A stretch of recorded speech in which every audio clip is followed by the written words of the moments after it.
Welcome in, have a seat. Kick back and relax, cause it's that time of the week. How's your day? Was it great?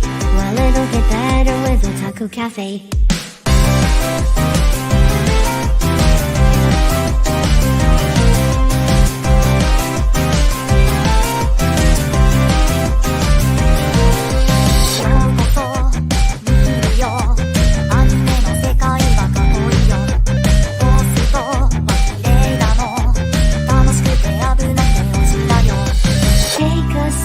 Nostalgia, let the memories bloom.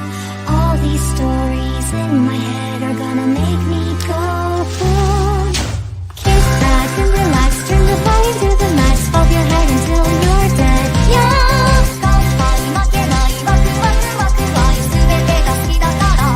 Yeah! Kick back and relax, turn the volume to the max, bob your head until you're dead. Yeah!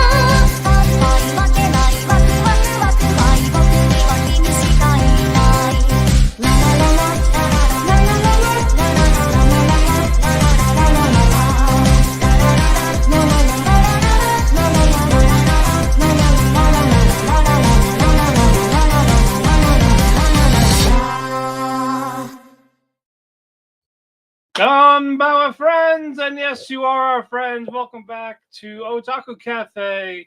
We're going to talk about Dragon Con, codes being Geass'd, all this and more. I am Matt, aka your co-CEO and your head chef, and to join me, the man who is free I from have the returned.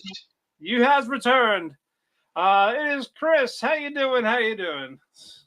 I'm doing great. I have 4 things to do this week during this podcast. 1, All right. fill in for Ethan.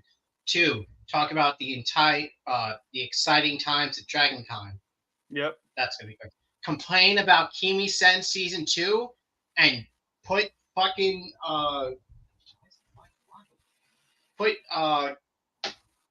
Days with My Stepsister and Cross-Dressing Senpai in their place, because Ethan's too nice on them. Oh boy, we are gonna actually get to Dragon Con first, because that, for those that don't know, that is where I have been, and Chris was so kind to accompany me there, along with the Cap. And the Chuck Schwartz. The Chuck Schwartz, the guy that everyone's heard about. They've heard about him. They've never met him. No. There was a dinosaur. We were in Atlanta for the end of August, then all the way for like Labor Day weekend for Dragon Con, one of the biggest cons in the United States outside of New York Comic Con and San Diego Comic Con. Over nearly 75,000 people, and it was our turn to go. Hey. Yes, Chrissy, you have met Chuck Schwartz. Hello, Chrissy. How you doing? Hey. Glad you can join us. But anywho, yeah, we were there, drove down from the Great Green Mountains to Atlanta, 17 plus hours. Hello. Both ways. What? Both ways. Yes. Both ways, with the hotel with no fridge, no microwave, and ice machine on the 5th floor. Only on the 5th floor. Only on the 5th floor. And we are going to talk about Dragon Con briefly. I had fun outside of the con. Oh yeah, because you saw Starman. I saw Starman. I saw Marte. We went to this Michelin star ramen restaurants. I drove in a Tesla. Good food, good drinks, good shenanigans. It was great to see Starman and Marte in person. That was definitely the highlight of the trip. We had fun in the hotel when we weren't doing the con. Some cosplays got, I think, best up for everybody. Me, Cap, Chuck. And I don't did think you I have had an a issue? bad. No. Oh, you're the only one. Fuck you. Hey, Hey. I have no response to that. Well, hold on. While we do this, let's get some tunes going. There we go. And way too many kids knew who you were as Yes, Alistair. yes. Wait. No, I'm sorry. Look, children should not know who Alistair is because it is a. I'm gonna say 16 plus. You should not know until you're like 18. But, and I had an issue with said Alistair outfit with the cane, the dreaded cane. Your cane broke like 10 times during that The trip. cane hates me. And, well, I bought it from a guy, and I shouldn't have. He didn't tell me it was 3D printed. Set it up. Poorly done. Already busted. Before the con started, like, okay, fine. I brought the extra head. This was my backup head. And that one was a better 3D printed, great condition, great quality. And once I got out of the car to put my bags in for the hotel, that's the first time it snapped. And then we go inside. Drop. What? I can't hear you. You can't hear me? No, I didn't hear what you said. Oh, so you didn't drop it, it just snapped off. Yeah, I put it on the thing, the rolling thing. Yeah. Fell out, tried to catch it, bam. Yep. Snapped. Right inside, Cap says, I'm gonna fix it. Does well, Gorilla Glue. And then he accidentally tripped on it, so it snaps again. And I need this today. Like, I needed it that Saturday. So, tried again, good as new, until we rode on the scooter. And then it snapped. So it's like, screw it, I'm just going to hold the head and the cane separately. Like, I'm going to hold it together as best I can, so using the one hand to squeeze it all. Had a lot of photos, great photos. We found a guy to fix it completely. Hot glue gun, made it so it dried quick. Good, no issues. We're done. And it lasted until after the day was over. Because again, it snapped on the scooter once you hit one little bump of the scooter, that's it. Your prop is done. So I threw the stick into the street. Like, nope, we're done. It's over. So that was my annoying cosplay misadventure. But have fun. It was still my best cosplay. And then, Chris, did you enjoy the panels we had? You mean all of them that we didn't get into because they were either dull about something nonsensical or full? Yeah, they were great. Or we couldn't get in. There was no way we were going to get in. All the lines were around the building, into the garage, around the garage, out the building, back to where you started. And then you go to the front of the building. And it's like, what the shit? So, con-wise, we really did not have the best time. I had more fun walking around, recognizing cosplays and people wanting to take my picture. Yeah, it was. It's just a shame that all the hotels were not really easily accessed. B, we stopped and stood around way too much. And C, it was hot. It was like 100 degrees at one point, right? Yeah, it was 100 when we arrived, and then it was like 95 the rest of the weekend. So hot weather, dying in our cosplays, mostly walking the streets, and the other random hotels that really didn't have panels or anything going on. Well, the stuff that did have stuff going on, good fucking luck. You either get to sleep overnight outside, sneak in or stay in the hotel, where that event is happening. Like, basically, don't go out or wait in line hours before it starts.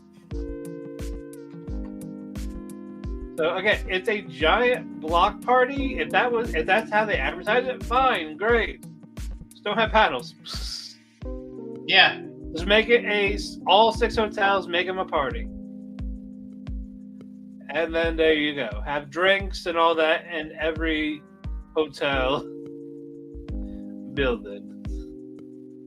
But again, it was great to see Chuck, Starman, Marte, Cody. Yeah, we met a bunch of people. Will I go back there? Probably not. If it was for MomoCon, maybe, but for DragonCon, I don't think I could do DragonCon again. What say you, Chris? No, I don't want to drive 17 hours. That, and again, also, it's a lot of money. Yes. With Code Geass. $400 for parking? Like, come on. It's awesome for both cars, yeah. Well, Chuck got it for free. Yep. In the same parking, because he didn't give him the hotel information. I'm kind of glad, because that would have been like $500. I didn't want that. No way, no how. Wait, it costs more money to get there than buying your pass and stuff. Yeah. So, probably ain't gonna do it again. But anywho, we got more to talk about, more than just DragonCon. Because we have some news. The anime news, and then we're gonna get to reviews. Voice actress Emi Shinohara has unfortunately passed away on September 8th at the age of 61, peacefully while undergoing medical treatment. For those that know who she portrays, she's Sailor Jupiter in the Sailor Moon series. Kushina Uzumaki, Naruto's mother. Kaho Mizuki in Cardcaptor. And Ophelia in Claymore. So those are the people she has voiced, and our condolences go to her friends, family, colleagues, loved ones. She will be missed. Now then, more news, because that's why we're here. Well, that's not all of it. But in any event, anime adaptation of A History of the Romelia got announced. Have you heard of this one, Chris? Heard of what? A History of the Romelia. No idea. Okay, well, it is a light novel that is going to get an anime adaptation. Looks like the military action fantasy-esque. And, hello, Randy. How you doing? Welcome. If you're here for the NXT, that is going to be later on at like 10:30. That'll be on a separate stream, but we're happy you're here with us regardless. It means you might go away. Introduction to Mineralogy is getting a TV anime in 2025. Moving on for another one, Ishura Season 2 is official for winter 2025. We're getting Classroom of the Elite Season 4. Ooh, year 2.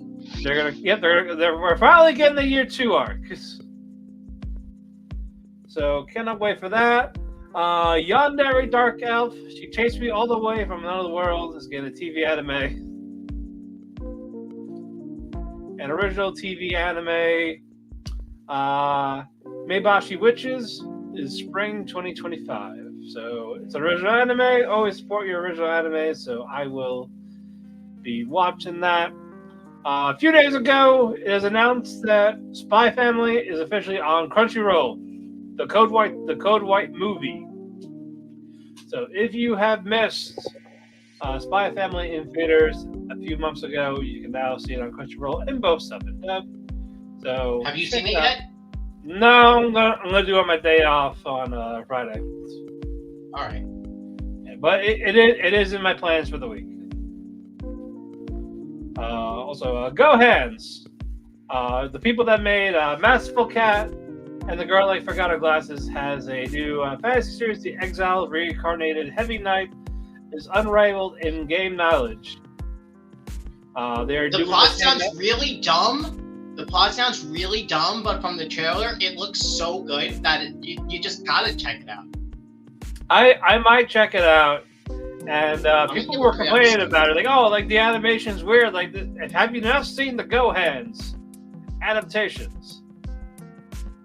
They're being on brand, basically. So there we go for that. And that's the news. We have some reviews. Chris, get those solos out for us, baby. All right, I'm going to start off with the easiest one. The one that has the long name that I forgot the title of because I always just call it Kimi-sen. Our Last Crusade or The Rise of a New World Season 2. Man, I love it. No, that's the point. I love this series. It's an awesome fantasy romance with enemies to lovers. That's the good shit. It has an amazing opening by Alia. Fucking finally, I love this band. It's been on delay since season 4, and I have no idea when we're getting it back. It's so depressing. I hate it. How tragic. So tragic. That's it for that review. Next, I'm just going to go by. What can I talk about? There hasn't been episodes for like 6 weeks. I know. That's why it's funny. You said to bring it up just for that. Okay. By the way, guys. Yeah. By the way, it's still an indefinite hiatus. Fuck you. just like your Emi love song. Oh yeah. No, that's never coming back. No, it's not. I'm glad. It's just 2 more episodes. Just 2 more episodes. We're not getting them. Just rebroadcast that shit. Next, I'm gonna just go over Slime because nothing interesting happened during it. Yeah. It's basically the start of the tournament. Fights happen. People give up. People win fights. The next episode is gonna be the finale of the tournament, where it's gonna be the small goblin dude and the hero, the lucky hero Masayuki, and yeah, this season's been a wash with all the meetings. Yeah, the season has not been good. It has not been good. What a shame. What a shame. Now into the good shit. Now into the stuff I really want to talk about. I'm gonna start with Days with My Stepsister, because for some fucking reason, everybody and their fucking mothers love it. For some reason. Yeah, I get it. It's peak romance. But you know what? Oremo's better peak romance. Mahoka has better peak romance. Fucking Indivisible could be a peak romance at this moment. What's peak romance? Incest. That is what people call peak romance, or that is what people call incest. Well, that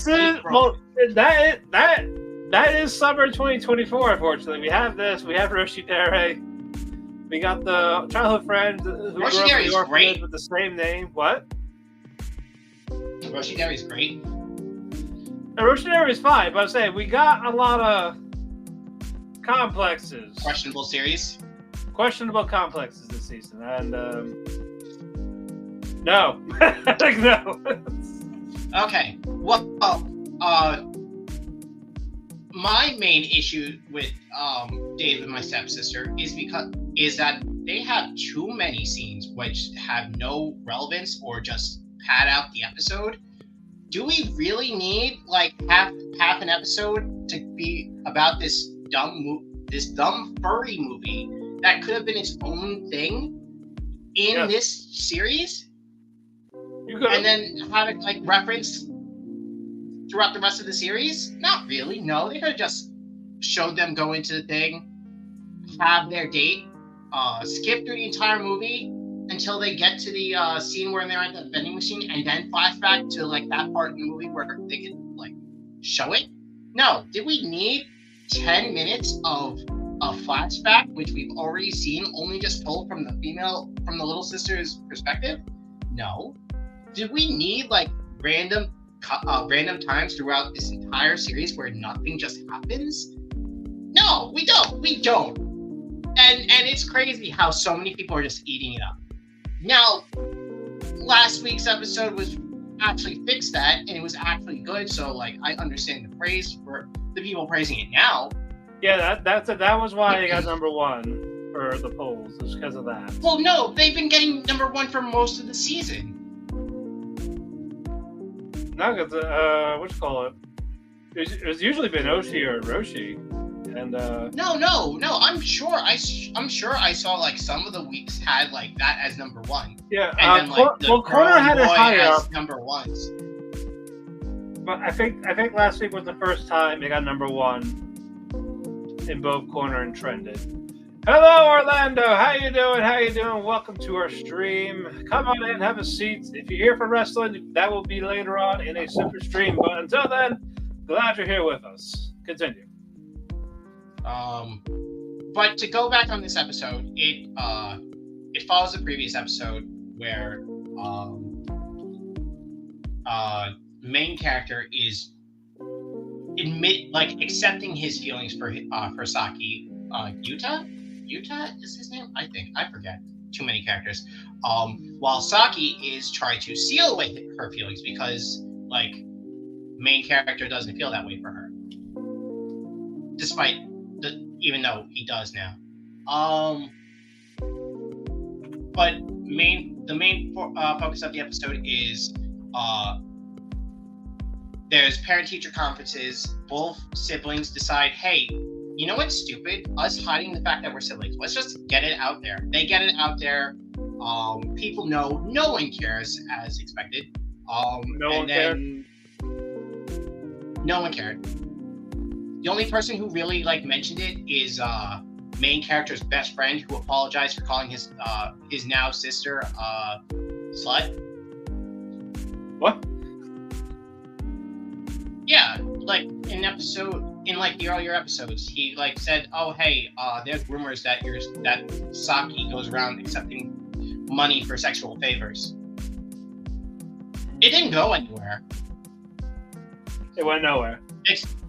Except for it was only mentioned once when he asked about it, and then when she tried to seduce him in the bed, the part you saw.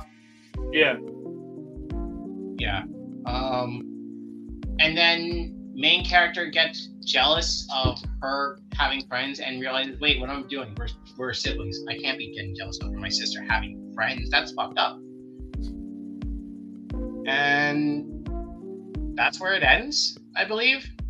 If I missed anything, Ethan will probably bring it up next week. Oh yeah. You had to catch up on a lot, so I had to catch up on, I'm gonna guess 40 shows or 40, not 40 shows. Yeah, around 40 shows. Yeah, there was a lot. And a couple episodes of each. Yeah, do that in the span of 2 weeks. At most 4. I mean, if you weren't here, I would be doing this by myself. Yeah. But yeah, I've just been getting distracted for getting ready for the con and watching Kamen Rider, because I've been getting into Kamen Rider. But moving on to the other hot topic series that I need to put into its place. That's not really that hot topic. Senpai is a crossdresser. He's just a crossdresser. He doesn't question anything about himself. My main issues with this show is that it's weak. It really is. It shouldn't have been a romance. It should have been more of a drama with some romance in the side. Because this is romance. So focus on the drama, but make it romantic subtext. Yeah. Okay, Matt. Let me ask you a question. Let me ask you a real question. Not real, but hypothetical. You're in high school. You know this person your entire life. or not your entire life, for like 2 years in high school. Okay. They have been dressed up as a girl the entire time. It comes out that they're actually a dude. How many people are you going to see bully this person? I'm going to see a few. Oh, you know what We're talking about high school. We're talking about in high school where kids. I was saying we grew up in Floyd. Yeah. In Floyd around that time, they definitely would have. Yes. Kid doesn't get bullied whatsoever. He gets avoided by everyone, but that's nothing. Except by his best friend who wants to fuck him, and then later by his kohai who also wants to fuck him. And this whole thing could have been avoided if his dad sat his wife down because she has issues. Right. Continue. To the extent that she does, said, hey.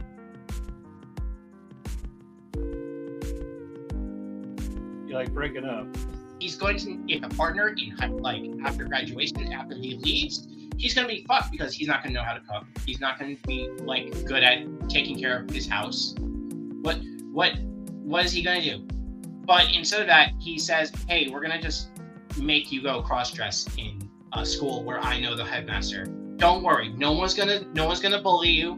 No one's gonna like make fun of you. No one's gonna like come to our house and spray paint weirdo on it, and that will totally clue the mom in. Nothing like that. If it was a drama, that could have happened, and then like he could have had that talk with his mom where, hey, I don't see myself as a girl, but like I like cute things, and this is the only way that I can express myself, by liking cute things." Right. Yep.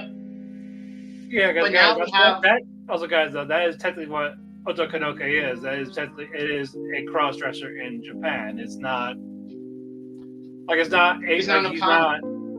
not. What? Okama. That's what it means. That's what a drag person is called. Or yeah. Okay. I only know that because of One Piece. Okay. With that one person, right?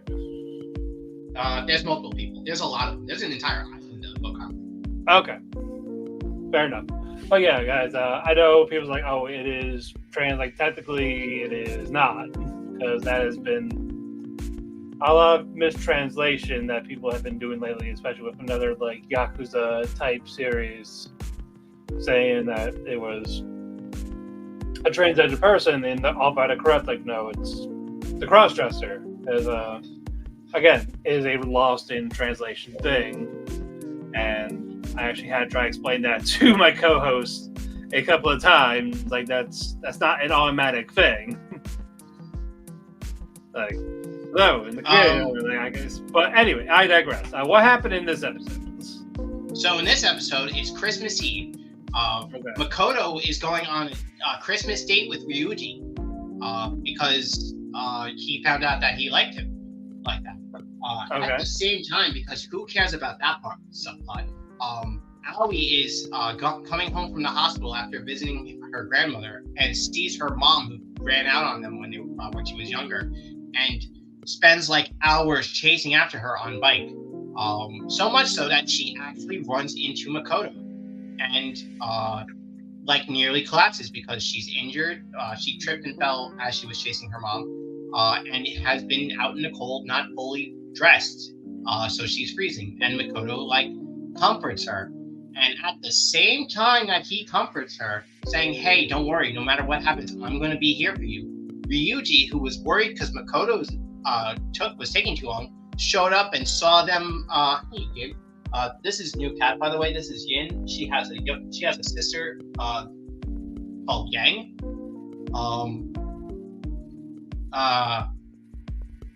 And yeah, sees them embrace in a not romantic way, and then cancels their date after leaving off to sulk. Which, you know, if this was more drama related, he would have totally, you know, called him out on saying, "Hey, what the fuck is going on?" But no, we're not gonna get that. We're not gonna have like a conclusion to that like later. Then after he calms her down and takes her home, he calls Ryuji, said, "Hey, they reschedule their date for tomorrow, the next day, which is or they reschedule it for New Year's, where they go shopping. They have a nice date. Ryuji asks what happened, and Makoto explains what happened. Then after they watch some romance movie, Ryuji breaks up with him, saying, "Hey, yeah, I was being dumb. This isn't what we are. We aren't like meant to be like this." Because during the date, Makoto kept thinking about Howie and her struggles, and Ryuji noticed this. And he's like, "Yeah, no, don't worry, I get it. This is weird. We can't like kiss, or I don't feel comfortable kissing. I like you, but it's just confusing. So we're just gonna stay friends." And that's where the episode ends off. Okay. I just said probably this was more drama. I think it'd be more compelling, but it's more of a love triangle. It's a romance. Yeah, it's a love triangle. Okay. All right, I'll do mine real quick. Twilight Out of Focus. Where this is the conclusion of the third couple, where what's his name? Shion is avoiding Rei. Why? We don't know why. That little thing. But Rei doesn't know. Rei was questioning, like, did we break up? What happened? But being how Rei is Rei, he's doing the whole, I really don't care. Not my thing. That's what he is, but this is when. But then he sees Shion with another guy from the drama club. So he's thinking, is he cheated on me? I'm actually jealous. What the fuck? So he talks to his best friend Jin, and Jin was surprised that Rei is developing feelings. Like, hey, you've heard of feelings before, right? You know those. This happened. This happened quite a bit. But then Jin will talk about how much Rei is like growing as a person and all this. And you know what? Go get your man. Go get him. Actually have those feelings. So Rei says, "All right, you know what? I'm gonna do it." You gotta go. He goes there, sees that he's doing rehearsal, grabs his arm, drags him. Basically, we need to talk.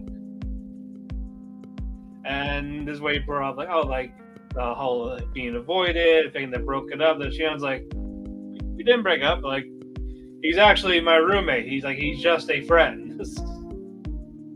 That's really it. It's like, oh, okay. And Shion is surprised to see Rei have these feelings. And then fucking Rei just says, all right, you want to go out for real? Shows me like I'm brushing you off type of thing. Then Shion says, I don't want to give you an answer. Let's just wait till I make a better movie than you. And then Rei's like, it's never going to happen, so that's not fair. So he gives him a couple of kisses, persuades him, does that. They go back to the room. And then they fuck. They are the third couple in the show that has fucked. In the dorms. Everything happens behind closed dorms. So now they're a happy couple now. So now these past episodes have been focused on these three relationships because I thought it was just Hisashi and Mao, but no, it's apparently all three of them. And we got about 2 more episodes of that left. So what's going to happen for the next ones? I don't know. I'll say these 2 were probably my least favorite of the yaoi couple in this. I still think Ichikawa and Jin were the better one. But Hisashi has a better story with his. But now we're just not going to get to that again, I guess. I don't know what is going to happen with that. you're already watching almost everything. You're watching DDD, right? No. Okay, I'm waiting for the better DDD, Dandadan. Oh, Dandadan? Yes. That's coming out in fall. I can't wait. I know. I mean, from what I've been hearing, it's not Dandadan. But DDD Destruction. But what you call it? Otan got flustered about that kiss, let me tell you. But our little alien friend. Hold on, what's his name? There's too many names. There's too many fucking names. Not him. Not him. Let me go to the episode discussion. But yeah, also, as I said, this has been one of the Oba. Oba is basically he leaves Otan. It ended quickly as it started. Because he may just be in someone else's body. But no one can deny the humanity of Oba and how quickly he learned genuine care of Otan and others. Basically, invaders being invaders, like kill people. But we found out. Guess how much time is left for the end of humanity? Take a guess. 15 minutes. Oh, okay, that's close. Yin, stop that. Yin, sorry. We have 15 minutes before the end of humanity. And we got 3 episodes left of this. And still no. Each episode is gonna be 5 minutes. But yes, we're still on Namek. That's always the best. It is, and mind you, there's still no correlation of what happened in episode 0. It seems like it's not going to happen in season 1. So wait, there's 2 seasons? What? Are there 2 seasons? Episode 0 was a 30-minute thing that was basically about the future, Kadode's father. And basically, it ended with him trying to find Kadode, who was still in Tokyo. And now season 1 is basically everything that happened before that. And we have not got to what happened in episode 0. Even though we are in this altered timeline, because a couple weeks ago, Kadode jumped out the window for being bullied. Oh, nice. Yes. Wait, so this character isn't even involved with the story? What do you mean? Kadode is involved. No, we saw you said before. I thought you said he took a swan dive. Didn't you just say he took a swan dive off the roof? Kadode, no, the daughter, Kadode. Oh, so it's a different. All right. No, she killed him. We saw them, Otan and Kadode, interacting all of season 1. And then you found out a couple weeks ago, she killed herself when she was a kid, and the invader put Otan in a different timeline where Kadode is alive. So now Otan and Kadode are in. Yes, you would have to watch. That's really complicated. It is wibbly wobbly, timey wimey. Got it.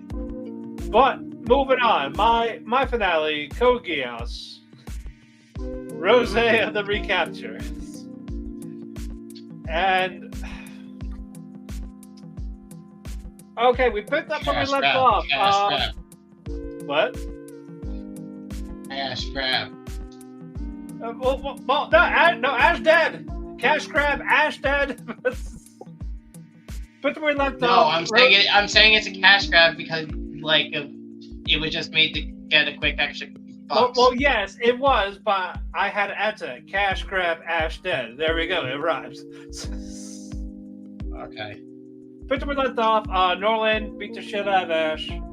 Roze is trying. Sakuya. I forgot. Sorry. Same person. Sakuya is in the barrier that Norland formed with these machines. Roze asks for help from the resistance. They go there, they see the machines. Of course, the guy sacrificed himself, and they were able to disable the system. And while all that is happening, Roze finds Ash finally. Ash is like defeated, helpless, worthless, whatever you want to say to him, while Norland is existing in the sky. So Sakuya activates the Geass, saying, "I command you again," because Ash said to use the Geass on me again. And say, "Oh, I don't know what's going to happen." Like, nope, I want you to, because if I act on my own instincts, I'm not going to win, because he knows all my moves. But if you boss me around, it could work. Logic. So she does the she does the Geass, commanded him to be her knight. That willing to fight and all that for her and the country. Also, Britannia and Japan here, the conflict is really took a big fucking backseat. So yeah, it's not that important compared to these characters. No, it's not important here. It's not important here. So Sakuya and Ash, they go to fight Norland. They are fighting him, getting the upper hand on Ash. But of course, Sakuya helps out, double teaming, and eventually Ash gets that final move on Norland. He is defeated.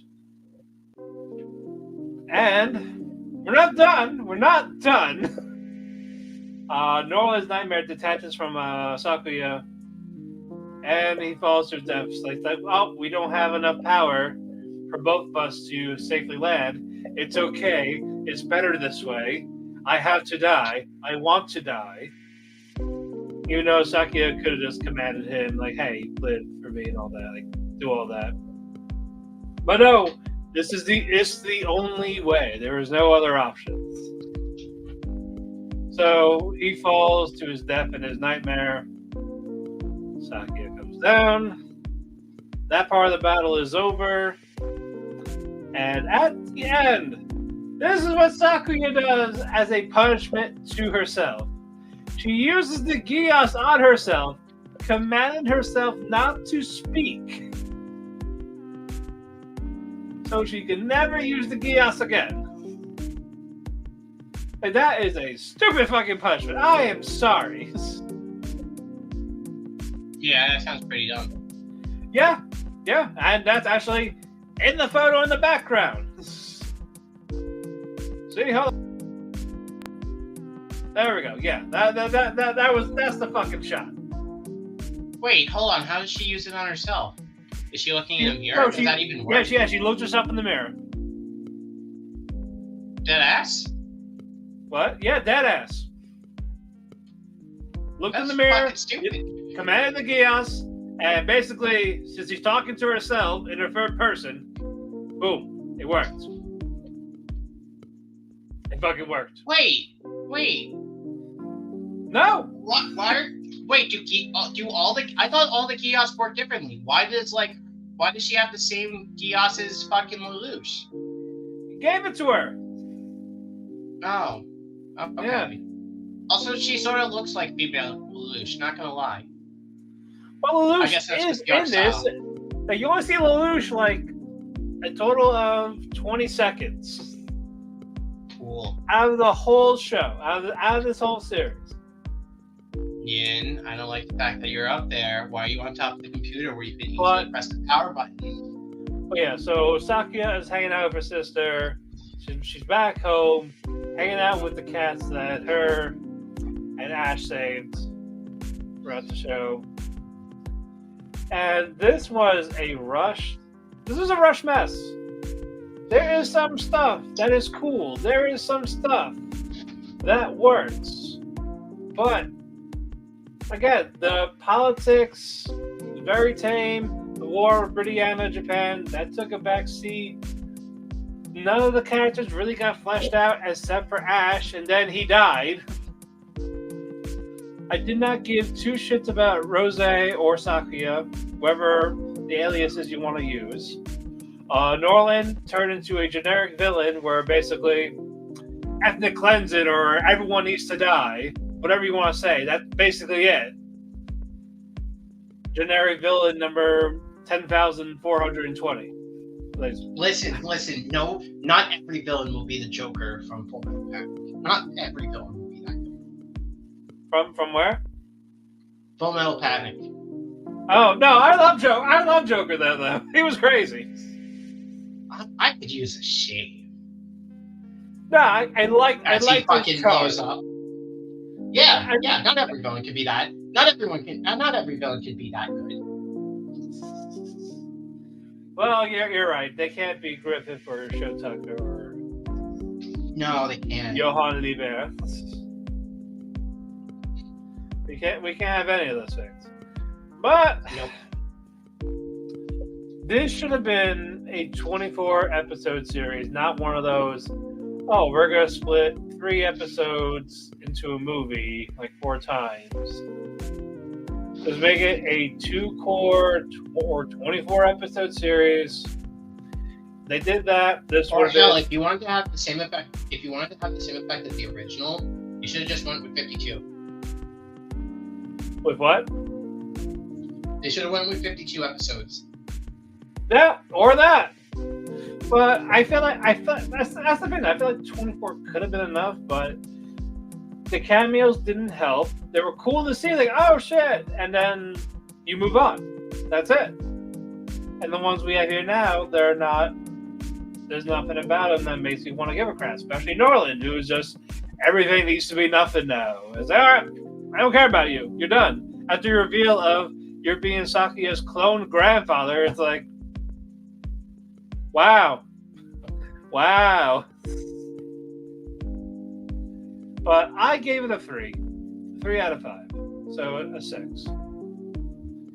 It was.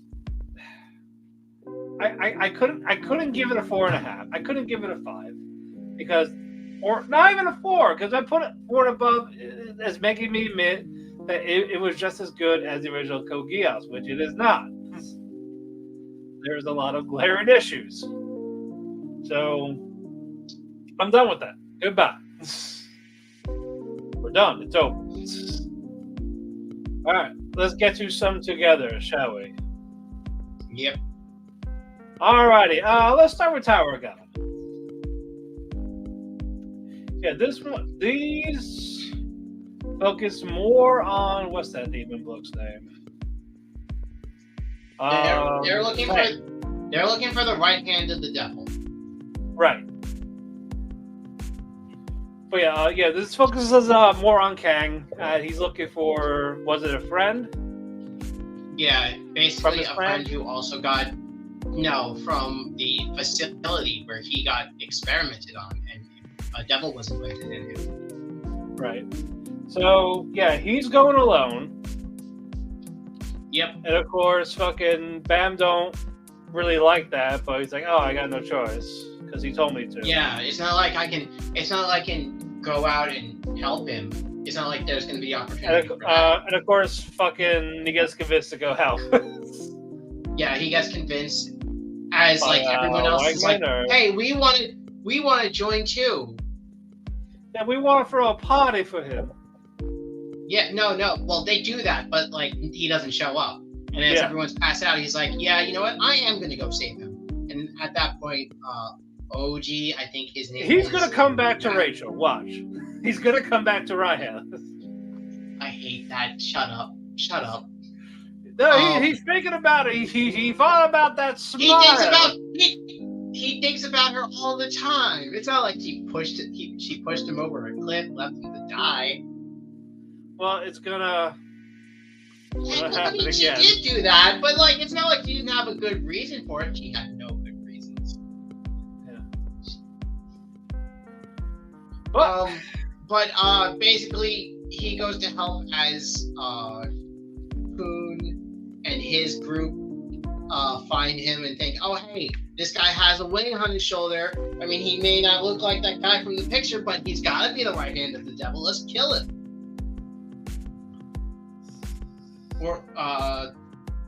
And then, like, they finally find him and they fight or something. But yeah, Kang's getting his ass kicked a bit. Also, on the other side, you got Kun. Yes. Kun Why and was he there? his group. They wanted to capture the right hand of the devil. No reason, they just wanted to capture him. Or there is a reason, they just haven't shown up. They haven't told us yet. They haven't told us yet. Okay. Yes. But are we going to see Kun and Bam reunited in this core? I don't know. I didn't get past. The farthest I got in the manhwa is okay. Is the AI chat. Okay. So basically, what happened like a few episodes ago? Yeah, 2 episodes ago. Okay. Bam goes to this fortune teller type. Fortune teller informant, and is like, "Hey, where's my friend? Oh, your friend? He was just here. He's going to this place. Can you take me with you?" And he's like, "Yeah, sure." And then, sure, I trust you. Yeah, I trust you for no reason. Then as Kang Kasano, which is the right hand of the devil's name, fights against 2 of Kun's guys. Kun is attacked by this weird lizard guy and tries to kill him. After Kun successfully fends off the attack. Kid, what are you doing? No, you can't climb on top of the TV. Bad cat. By the way, we got Crystal Cat making cameos. No, this is a new one. This one's Yin. She's a new one. She has a sister named Yang. That's not her official name. It's just what I call her because they don't have official names. They're just they were picked up. Okay. But yeah, they're cute. Clyde can tolerate them, so that's the best part. What was I saying? Oh yeah, after Kun successfully knocks out the defeats the fucking snake dude who's trying to kill him, he's like, "Hey, who sent you? Tell me, come on, or I'm gonna kill you. Do you like this knife? I could shove it straight to your heart." He's like, "It's the I couldn't tell, but it's a rabbit person." And then end credit scene shows the fortune teller chick that Bam's running with. Hood flies off and she has rabbit ears. Rabbit ears. What? Didn't you see that part? No, I did. I just felt like saying it. That's the way you said it. Rabbit ears, like rabbit ears. Yeah, she has rabbit ears. It's not like she wears rabbit Usagi Mimi. Well, it's not the rabbit from Shangri-La, so. It's not the. Oh man, that's something. Oh yeah, guys, I got this dude to finally watch Shangri-La during. I finally watched Shangri-La because there was nothing that we couldn't get into the con for the most part. So we watched Shangri-La whenever we got back to the hotel. And I finished the leftover. And Matt, what are your thoughts on it? What do you rank it? Oh, I love it. It's so fucking good. Man, if only you watched this instead of, I don't know, Omegaverse. No, I don't regret watching it. It was just more of you internally regret it. Don't lie. No, I regret not keeping it when I had it in my original setup. Oh shit! Oh yeah. I forgot what happened to make me get rid of it. You thought you saw? Oh hey, it's a video game isekai. No, it wasn't that because I love Bofuri. Because I had a couple that were like, oh, this not happening. Oh, now it is happening. So it was just more of, what am I gonna keep? And I really did not want. That's when you keep both. You give them 3 episodes. I had I had so much in so little time. So I was like, no, I'm fine.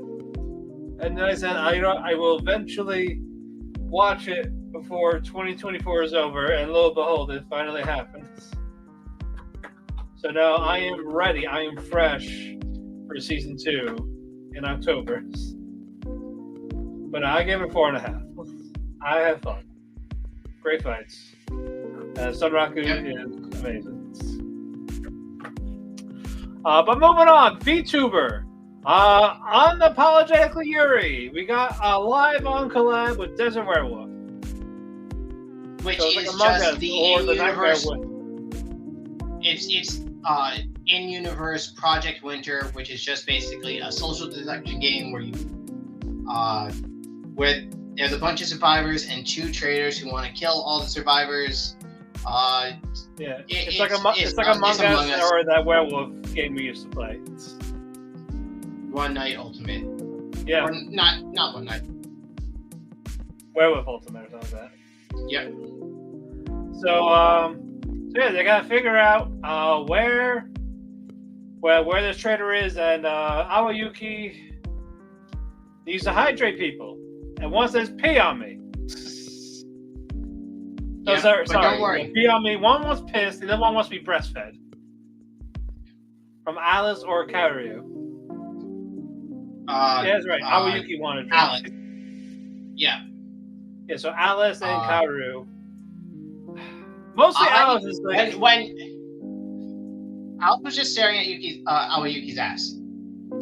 Yeah, that was later. She admitted that later. No, she admitted that the moment they started playing, she was staring at her ass. Well, yeah, sir. But whatever. Okay. But like during the episode when like certain events happened with when they thought they got one of the traitors, I was thinking, man, it's totally gonna be that character who's being chased. And I wouldn't fucking think it was strange if the other one was Aoyuki, since like Alice would totally let her get away. I thought it was Aoyuki. I did too. I thought, oh my god, if it was fucking Aoyuki, and the only reason why she's able to get away with it so much is because she's letting Alice just stare at her ass as long as she doesn't out her, it's like, oh my god, that'd be fucking brilliant. So basically, but they found one at Arei, I think. So Sei and Shion are out of commission. No, it's first off, it's Kareru Senpai, the one that got Aoyuki into. No, not the baby. The high schooler looking girl who Aoyuki idolized. Chami? No. Kareru, I think her name was. The Kareru is the baby. Haruru. Asagiri. Or Mogami. Her VTuber name is Mogami. Episode, I'm just gonna look this up. I'm looking at her right now. I don't believe you. Yeah, schoolgirl outfit, Mogami Hinata. That's the VTuber name. Okay, yeah, you are right. Yeah, I accept your apology. Oh, it's because it's similar to fucking Kareru. Yeah. Yeah. That's the H and a K.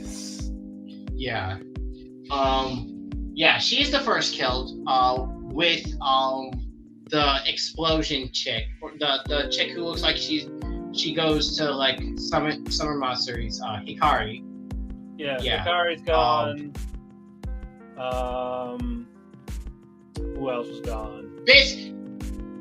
Basically, people get picked off one by one. Shion and Sei were killed while the zookeeper chick wasn't looking, so everyone's like immediately thinking it's her. Mashiron is like, hey, I'll go with her, and if something happens, you'll know that if something happens to me, we'll know that she's the traitor. Like 10 minutes pass, more people get killed. And then when suddenly Mashiron comes running back, it's like, hey, she's trying to kill me, help. Because she is trying to kill her. they all like vote her out to be killed. Stuff happens. Chami, who everyone seemingly forgot about, suddenly appears like she's some ghostly visage, as everyone's like, wait, nobody knows what this chick's been doing, and she's just suddenly appearing before us? Yep. Let's just kill her, because, like, you can't trust that shit. Yeah, it's a werewolf, come on! They kill her. It's down to the final four: Hikari, Alice, Aoyuki, and Matsuron. They split off to finish the objective. Alice and Hikari go together while Matsuron and Aoyuki are together. Aoyuki gives her a drink, which is poison, paralyzing her, and reveals, "Hey, I'm the traitor." Chami was also the traitor, and because of her like ability to like move around unseen, because she's really good at that shit, it was really easy to get people to kill people, especially the really tough ones. The reason why the zookeeper chased me around was because I told her, "Hey, I killed your friend," and then she went on a murderous rampage. And instead of talking to her like you guys should have, you guys killed her, which was great for me.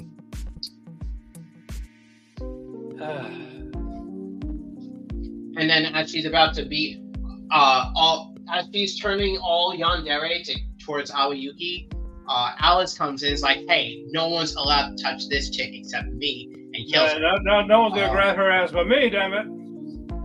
Yeah. And she beats her. She goes to Aoyuki. She's like, "Oh, you're poisoned. You can't move." Time you know I'm looking at your ass. So, okay, we don't see it, but okay, she totally violated her. Oh yeah. But the game's over. Collab's done. Then they go party. Yep. And then I guess an agent goes up to Hinata.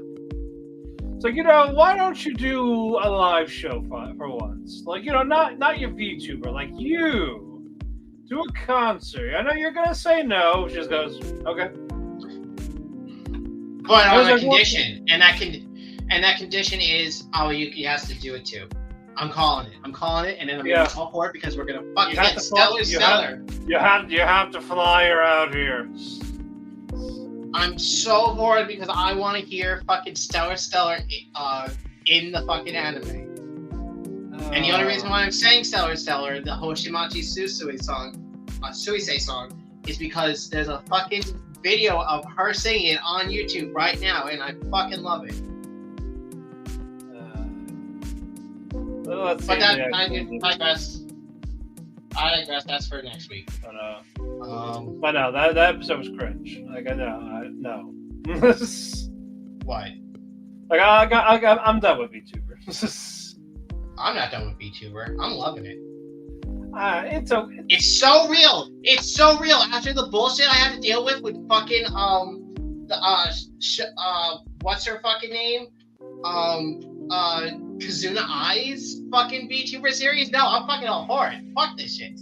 Fuck that shit. Fuck no, I'm sure this is better than this, but it's just like, I hate that it's just so fucking accurate. And it's don't be upset. Love the accuracy. Let them be accurate.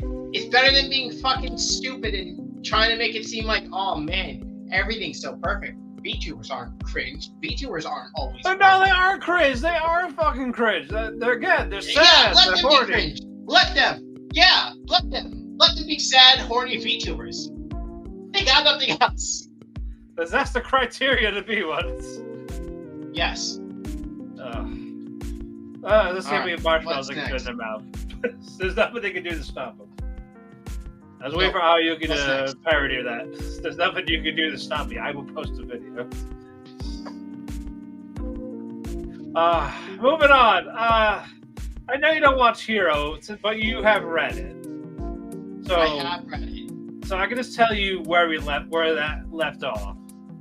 Yeah, go for it. Spinner was able to retrieve Kurogiri while while basically collapsing. That part of the... Yeah.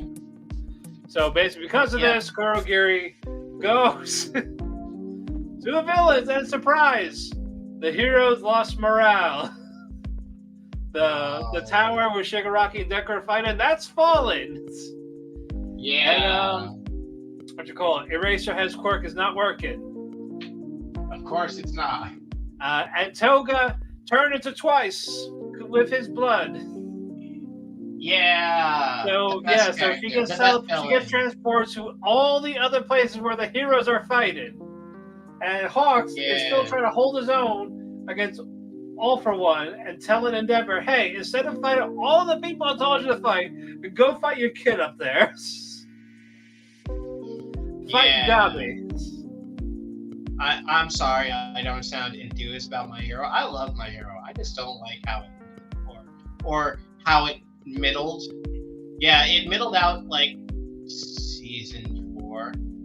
No, season 3. Yeah, it middled out season 3. 3 was really good. 4 had a good first half, but it dropped. They needed to extend it. I'm not Matt. Listen. They just needed to extend it. It should have been 3 years. They shouldn't have stuck it all into 1 year. Oh yeah. No, that's fair. And now, but this one, that is my main complaint. My secondary complaint is the fact that they didn't confirm the ship. They should have confirmed the ship since they've been fucking. Have a plus ultra day. Not that. I mean, fuck you, but not that. I'm trying not to spoil it because I don't know if Chrissy's still here and if she's. Because I don't see anyone on the YouTube viewing. Okay, they didn't listen. Who cares? Who cares that Horikoshi can't remember his subplots? Oh man, I forgot about the trader. I know he forgot the quirks. He forgot the trader. He forgot quirk singularity, which is an issue. He forgot all the shipping that he's been doing all fucking season. The only one we actually got confirmed is La Brava and Gentle. No Kamijiro. No fucking Izuocha.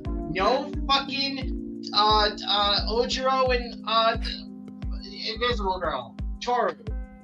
Okay, so no Tomo and maybe Todoroki. Shoto? Yes. Yeah. None of that. We got none of that. He's like, fuck this. They're heroes. Who needs romance?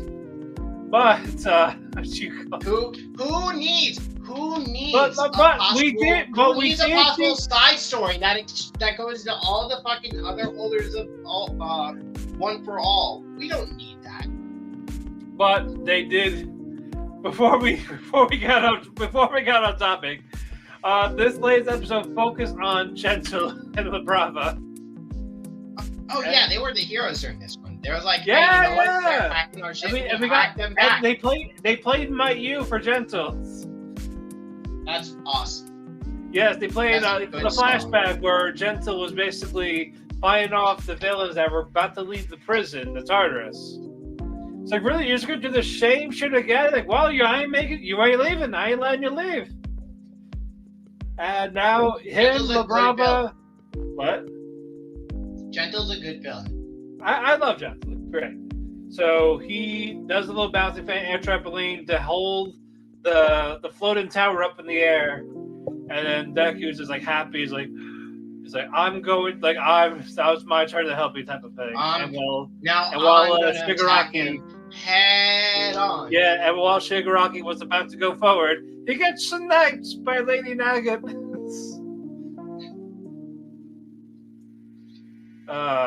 The only way I'll get hyped about a My Hero anime series is A, You're Next, because the movie. You're Next. The movie. Or if they fucking finally announce Vigilante's getting an anime, which is a prequel series made by someone who's not Horikoshi, which is done way better, and I fucking love it. Maybe. It might I happen. want it. We'll see. Fuck you. I want it. I want You're it. coping. I'm not having hope. I'm hoping. I'm coping. I'm here. I'll remember next year. No one's gonna get that. No one's gonna fucking get that. And I'm not having any hope for Blue Lock season 2. Oh, from the leak, yeah. Yeah. It might change. Go back into the episode because I'm gonna keep distracting. I don't know. I'm moving on. I'm going to Wisteria. Oh, okay, cool. Yeah. Fucking Will's an idiot. Will's a fucking idiot. Well, that and fucking Lihana with no chill with Will. No one has chill with Will. No one. Yeah, no one. Yeah, well, no one gives a shit about Will. But Will and party, they're excavating. They're going to the underground. Hey, why don't you know who won the pony? There's a big fucking dragon up there. Shadow creature, dragon-looking fucking thing. So now, because of this, they go deeper underground. It's like level 11. Will is separated with Wignow, and of course, Wignow's a fucking asshole too. He don't want help. He doesn't want to get touched by a no talent, even though he's fucking bleeding from his arm, like very bad. He's like, I don't need your help. I don't need your help, Deku. Fuck you. And while that is happening, invasion of the school. All the other students are getting attacked. Snape goes to Dumbledore saying, hey, we need your help. Stampede. Basically, stampede. And so Will is trying to give Wignow like instructions on like, oh, don't use your scouting thing yet because one, people stronger than that can hide. And we need you to save your magic. It's like, I don't take advice from you. F you, Will. Even though Will needs to pass this test to get one step closer to his adopted sister, Elfaria. Love interest. Who grew up in the same orbit and had the same fucking last name. They don't have the same last name. Yes, they do. Yes. What's her name? Her last name is also Surfboard. Yep. Oh, I guess that must be the name of this the orphanage then. Yeah, okay, so that makes sense. Yeah, they do that. That makes sense. But it's just like, what the fuck? She wants to fuck him. Anyway. What are you saying? She wants to fuck him. Well, they want to fuck each other. Yes, even though everyone wants to fuck him. Yeah, even his roommate. Yes. Even his roommate. But is Will going to save the day next week, Chris? Yes. Yes, he is. Okay. He's a shonen protagonist. Of course he is. Yep. Yeah. Way to go, blue hair. Oh yeah. Also, the elf dude says, "Oh hey, I also have issues. I'm just like you. I'm also a no talent elf." That's right. He is a E-guard, right? That's what they're called. I don't know. I was barely paying attention, or no, not that I wasn't paying attention. I had too many shows to pay attention to. I know that. Again, guys, we do apologize for that. We did have a lot to watch to catch up to have a show, and unfortunately, even could not cover most of it because of Starman being behind on dub. So we couldn't spoil him, and he didn't do the solos. That didn't matter. So here we are. Yep. But anyway, let's move on. Heroine. We got focused on Chica and fucking check the nurse's hard drive. Oh yeah, doesn't the episode start with that one his senpai like falling face first or falling chest first into Nukumizu's face? Yes, Karen. Yes, and fucking Kazuhiko he didn't move or go, hey, watch out. He just accepted it. He accepted it. He, like, this is how I go. This is how I go. This has to happen. And they definitely used those jiggle effects for that. Yeah, they needed to. Right. What? They have like their class is doing a haunted cafe, right? I believe so. Yeah, the haunted theme. What'd you call it? Chika is doing most of the work. She hides from Mitsuki and his girlfriend, and they say, "Hey, no. The club is doing like a like sit and eat thing. Like you read a book or you read their like magazine thing, and you get like some snacks." Right. I was talking about their class speak. But I'm talking about Chika avoiding. I'm talking about Chika avoiding her crush and telling Nukamizu why, even though like, hey, like I thought you guys are cool. Like, yeah, we are friends. But I feel like I'm also left behind at the same time. Like the damage is done. Yeah. But we also get fucking Lemon in a mummy outfit, wearing nothing underneath. Yep. And what was Anna? Anna was a ghost. Yeah, spooky ghost that steals your candy or steals your food because she's a glutton. Yep. But Chika collapses because she's overworked. Yep. So Nukamizu takes her back. And of course, the school nurse is like, "Oh, by the way, we stripped you. We stripped off your clothes and put you in your PJs. Don't worry, I'm gonna watch your siblings while you and the man talk." And of course, he jacks up on it. What? That nurse needs to be like. No. That's what I said. Check her hard drive. Yeah.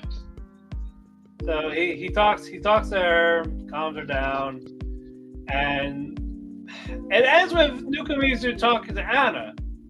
And now Anna's getting the wrong idea. Like, hey, don't say the wrong thing. And Nukamizu's like, stop talking. Because the nurse is filming us. No, that was the end of the episode. That wasn't the end? That was... No. What happens is, after Chizu collapses, she's like, but I can't stop. Nukamizu's like, hey, you need to stay home tomorrow because you can't work. And she's like, no, but I have to finish the book thing. And I also have to finish making the classroom. It's like, no, shut up, don't worry. I got the classroom. You work on the thing. If you promise that you'll just work on the thing, or if you promise that you won't come in, you can work on the thing and then get some rest because you need it because you're overworked. She's like, okay, cool, I can accept that. As he's going to early next morning, Nukamizu shows up at the thing. Is like, oh hey, there's a ton of people here, and it's like all his friends, all the people from the literary club. They all get the thing ready. Even his sister shows up because she made like some snacks or something. All the snacks. Yeah. And of course, then after they're finally done, Anna and Nukamizu are just talking, chilling.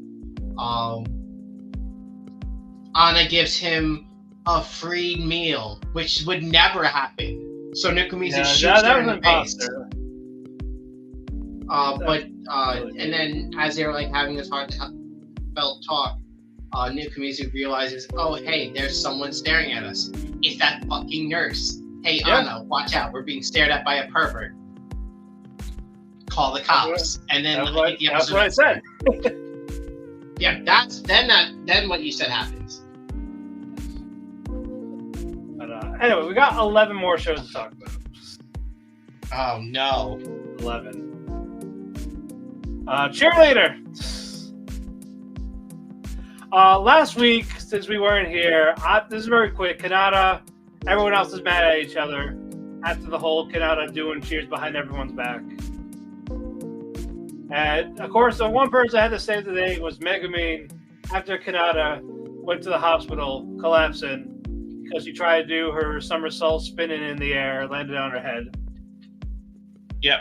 Because she can't fly yet.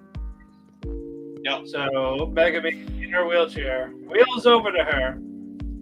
Says, hey, stop lying, stop stop being depressed, stop trying to do all this. So Megumin does a cheer, stands up from her wheelchair, and she's like, "I will not stand for this." Does a cheer for Kanata. Yep. And through the power of cheer, the weakened bodies can rise up. Yes. So Cheer is they're magic. all back. Yep. So now they're all back together. They're actually going to. Oh my God, Matt! That explains it. Friendship isn't magic. Cheer is. Oh yeah, no, it's totally cheers. Well, if you've been watching the show, you know, the cheers have been. But yeah, they're going back to fulfilling all the requests that they canceled. But in exchange, Anna's like, "Hey, we're not gonna do videos anymore because we haven't done any editing, so this is what we gotta do." Okay, fine. We get a little montage. They've been doing the requests until they get to the fucking beach volleyball. Like, oh, you're not filming anymore? What am I gonna do with you? It's like, well, fuck you. So they do the cheer anyway. Like, oh, you did a yatta. But the second half is mostly Kanata going to bugging her senpai to learn how to dance. Was it Hiragi? I don't know. Anyway, goes to the senpai. Begs her how to dance. Tries to bribe her with food. Doesn't work. Yep. She's like, just come back to cheer already. Then you could bug me or something. Just so I can dance. I want to dance. So basically, she's instructing their cheer squad, giving them some pointers. Yep. In exchange for dance lessons. A dance lesson. One dance lesson that she fucked up horribly. Yeah. And they're about to leave. So okay, fine. Oh yeah, by the way, where's this other senpai? The other senpai quit. Other senpai quit. What? Why? What happened? And then she's like, "Hey, she's probably at the library. You can go ask her. Stop bugging me. Let me dance." She goes to the senpai. He's like, "Oh man, so I'm the one who left that shitty comment on your video." And it's like, well, and then nothing happened. Nothing happened. Nothing happened. Yeah, we got 2 more of those, I think. Yep. Moving on, Roshidere. And let me tell you, Alia ain't hiding the Russian anymore. She's not hiding behind the Russian. She's speaking Japanese too. Yep. But picking up where we left off after the hypnosis episode. That was a good episode. That was the best. Masachika was trying to make amends with Maria. Yeah. And of course but Maria's still pouty because, saw the pantsu. We can't have that. But she gets a little scolded. They're okay. And so Masachika's going to Alia to talk about what to do next. But they're in a small little dato. Yep. And Alia's just flirting away with her. It's so good. Flirting away, actually, again, not speaking Russian, saying you're cute and all this, going and say all that, and then Masachika's like, what are you doing? Why? But the second half, before this though, Masachika is alone with Yuki. It's we're alone at last.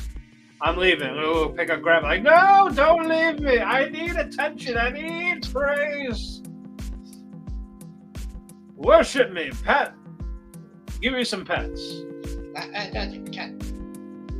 And I forgot what he said to her, but it made her like spit white stuff.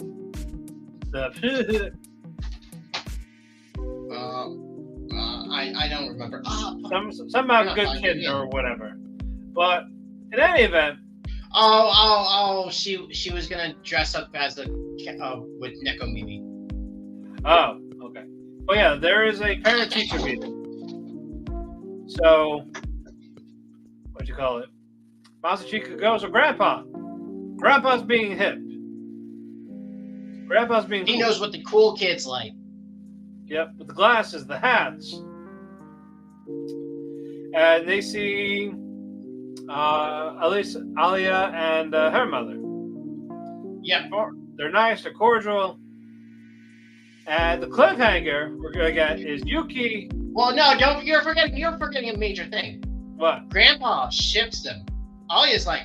Grandpa's like, hey, young Russian beauty, can you marry my grandson? Yes, trying to pawn off the son. Like, hey, you have the good genes. Exactly. So let's do it. And then they're like, "What the fuck you doing, Grandpa?" Grandpa fucks. He knows what's good. He gives no fucks as he fucks. I'm sure Grandpa still fucks. I mean, look at him. Of course. He's hip. He's hip with the cool kids. Yeah. But then that cliffhanger. Yeah, the cliffhanger. Yuki and Mommy. Yeah, they run. Masachika runs into the mother. I'm like, wow.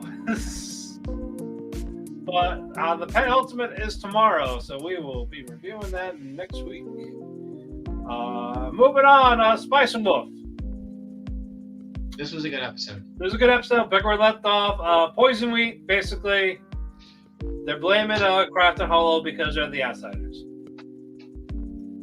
As they all know, well, it's also fucking Elsa and what's his name? They're blaming Evan, I think his name is, the Miller, because they've never trusted him. And then the reason why Elsa would be involved is because they're together. And Elsa is romantically involved with Evan. Yeah, and of course the church. Like, oh, we don't trust. Let's do away with the church. So the head village tells them to all basically go home, and you two, since you guys are, I suspect you two, come with me. Come live with me for now. And he talks to Lawrence like, well, I don't trust you guys. And Lawrence just says, we are literally just passing through. We had nothing to do. We do not have any affiliation with this village that hates you. With the previous village we came from. We are only here for our selfish needs. Nothing more, nothing less. If you really want to ask me who did it, I believe it was the village themselves trying to fuck you over on the deal that Father France made with them. And it's like, well, I'm gonna need some compensation then. So for the bad wheats, I need money. So I was like, all right, fine. And the only reason why I'm giving you this option is because you gave me wheat, you greeted me and gave me wheat. And also, you fucking owe me all after bad. Yeah. Like you better give me some real compensation after this. You better suck it. But all right, guarantee the safety. But guess what? The villagers don't give a fuck. Even fucking Adele had to slam the door, to scare the villagers out on the other side of the door. Like, oh man, she here. But Hollow talks about how she wants the book that's under the altar. Yep. That is it. Nothing more, nothing less. That's all I want. Yep. And then she'll help, and then they can all escape.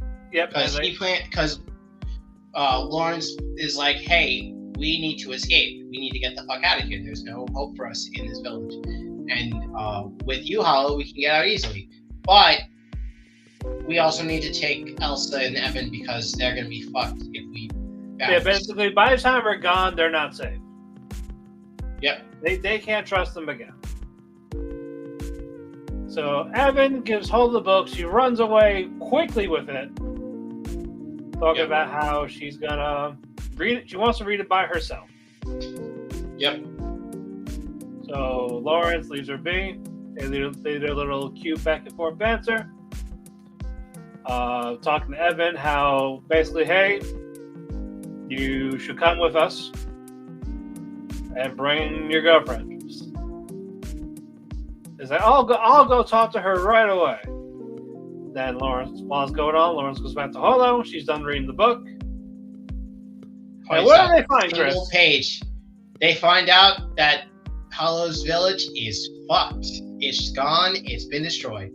But all her friends got away, which is the only part that Holo cared about. Yep. She cared about the people she knew there. So, of course, Lawrence is going to read this book. They do the little banter again, and basically, they're about to go do their escape. There's an underground thing. Holo's like, okay, well, I'm going to show you how to escape on the condition of everything you see from now until we're done is all a dream. It's a fever dream. As she takes off her hood, revealing her wolf ears. Yep, and it's like, well, I'm an alcoholic, don't mind. It's like, oh, it's not the weirdest shit I've seen today. But they're going under the ground. The plan is starting. The plan is going underway. That's where we get that cliffhanger. Yep. We got 2 more episodes of that. Do you think we'll get a love confession at the finale? We already had that. Like a full we had on, it at the end of last time. Like I'm saying like a kiss. Oh, probably. I don't know. This is all new. I believe there was one like. It's all new. Yeah. So we will see. I hope so. That would be nice. But in any event, Sengoku Yoku. Shinsuke is now out of the party. He's been out. Oh yeah, because we got to do a double for this. Yeah. We're not gonna cover the whole double, but basically, Shinsuke's out. Yeah, because someone put a certain barrier and they don't know how it goes away or when. So now it's just Senya and Tsukiko. And then they meet up with Tama and she joins. And then they meet up. Then they meet up with the as like they meet up with Tama, they see like Jinka in his 1,000-tailed fox form fight off against and also god. Tsukiko and Senya have a time skip. They have the time skip. They're like adults now. Oh yeah, that happened like 2 episodes ago too. Well, it was last week. No, it was 2 weeks ago. Oh, it was 2 weeks ago. Yeah. They do that. They meet up with Tama. We see Jinka finally. Yep, he kills and devours the water god. There's a barrier around him. So Jinka was on a rampage still this whole time for the 10 years. Yeah. Okay. They go back to the fortune teller. They're like, hey. Oh no. They meet a land god who is being possessed by the void people. Turns out it's the land god who is being used and manipulated by Taizan. He was demoted to human. Yeah. No, he's not full human. He still has like some of his powers, I think. No, they say he was demoted to human. He still has some stuff, but his title is a human now. Yeah. Then they go to the fortune teller. The fortune teller is like, hey, you don't know what you want. You want to save your dad. You don't really care about Jinka. Go save Jinka. If you don't save Jinka before you deal with the void people, Jinka is going to fuck shit up and you'll never see your dad again. Yeah. That was the gist of it. Yes. Yeah. Then they play on the beach as they're like as Taizen takes them to, or they need to go back to the mountain god because the only way they can get through the barrier that Jinka's in is because is with the power of someone who or with a land god. As they're walking, because they've been spending like days walking, not really doing anything interesting, Tama's like, hey, let's go to the beach. Everyone has fun at the beach. Senya runs into this dog god, who's asking about some dude with silver hair, who knows who they're talking about. We don't know anyone with silver hair besides Senya.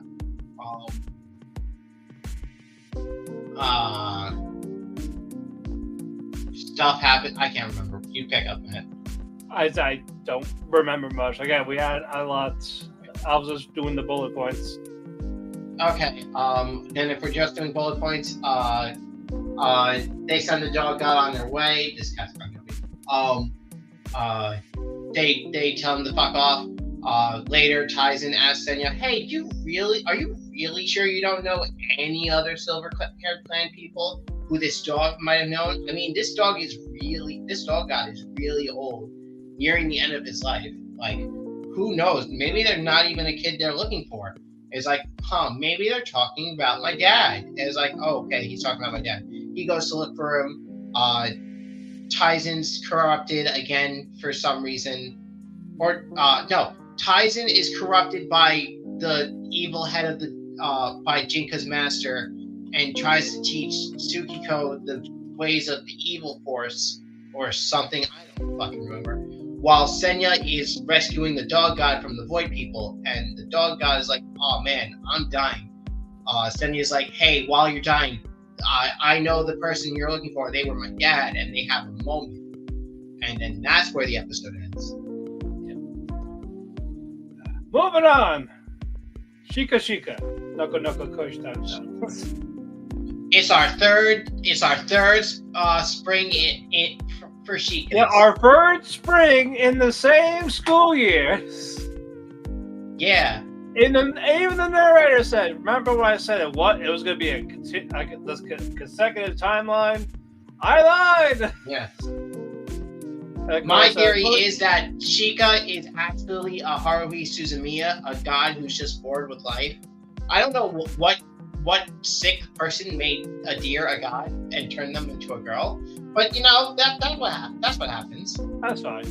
But Shika, she's enjoying the spring air until allergies, pollen.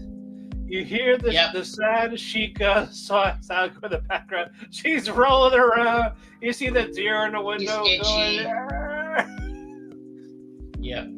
And fucking Koshita never gets sick. She's like, I don't know what you're talking about. And of course, the narrator is like, oh yeah, there's rules for the allergies. People who say that never been sick is going to happen. And fucking Neko got sick the same way with the pollen, rolling around the sad music. I'm like, what the fuck? And so Shika's response is death to pollen. Oh yeah, that's right. She tries to fucking World War III against pollen. Yes. And I'm like, what the fuck? With the cat girl as her assistant. Yeah, Neko, yeah. Yeah, because she was also sick with the pollen. Yeah, and then Coach says, hey, why don't you just go to the doctor?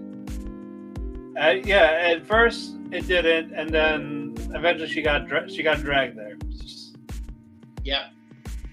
And the second half is Bashame. Yes, the best. Oh yeah, she's finally working on her rice. She's finally working on the rice patty. After 7 episodes, she's making her rice patty with Suchi. No, was that her name? Was that the weird fucking antler? Yeah. The little antler pet. Yes.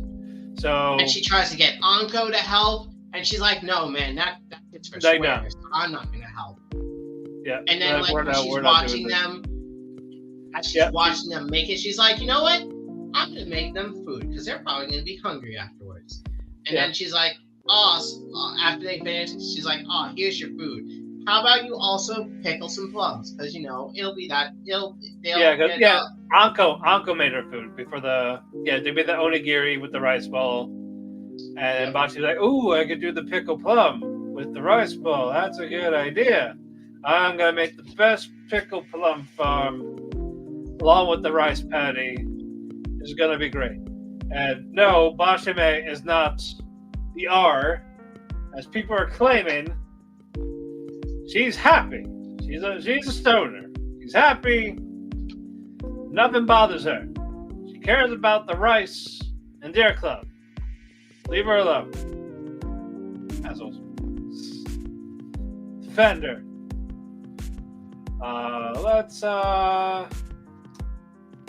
Let's go with Dimensional Seductions. Yeah, that sounds good. Yep. Picking up where we left off, Mayuri, she's in cosplay to give Lisa Amano. Giving Amano encouragement. So 7:53 doing the photo shoot, took all the photos.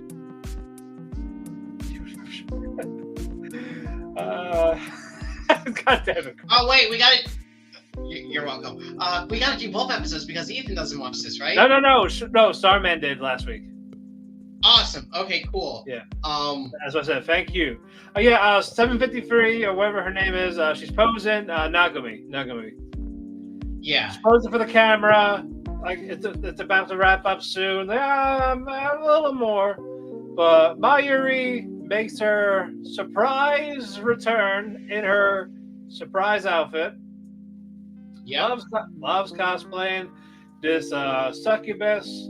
Everyone loves her. So they're all ignoring Naomi. They're not all ignoring her, but it's getting to her. It's like, really? You're coming back now just to fuck with me?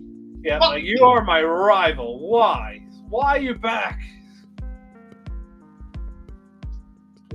And yeah, that's what now Nagumi questioning herself, do I just not like cosplay?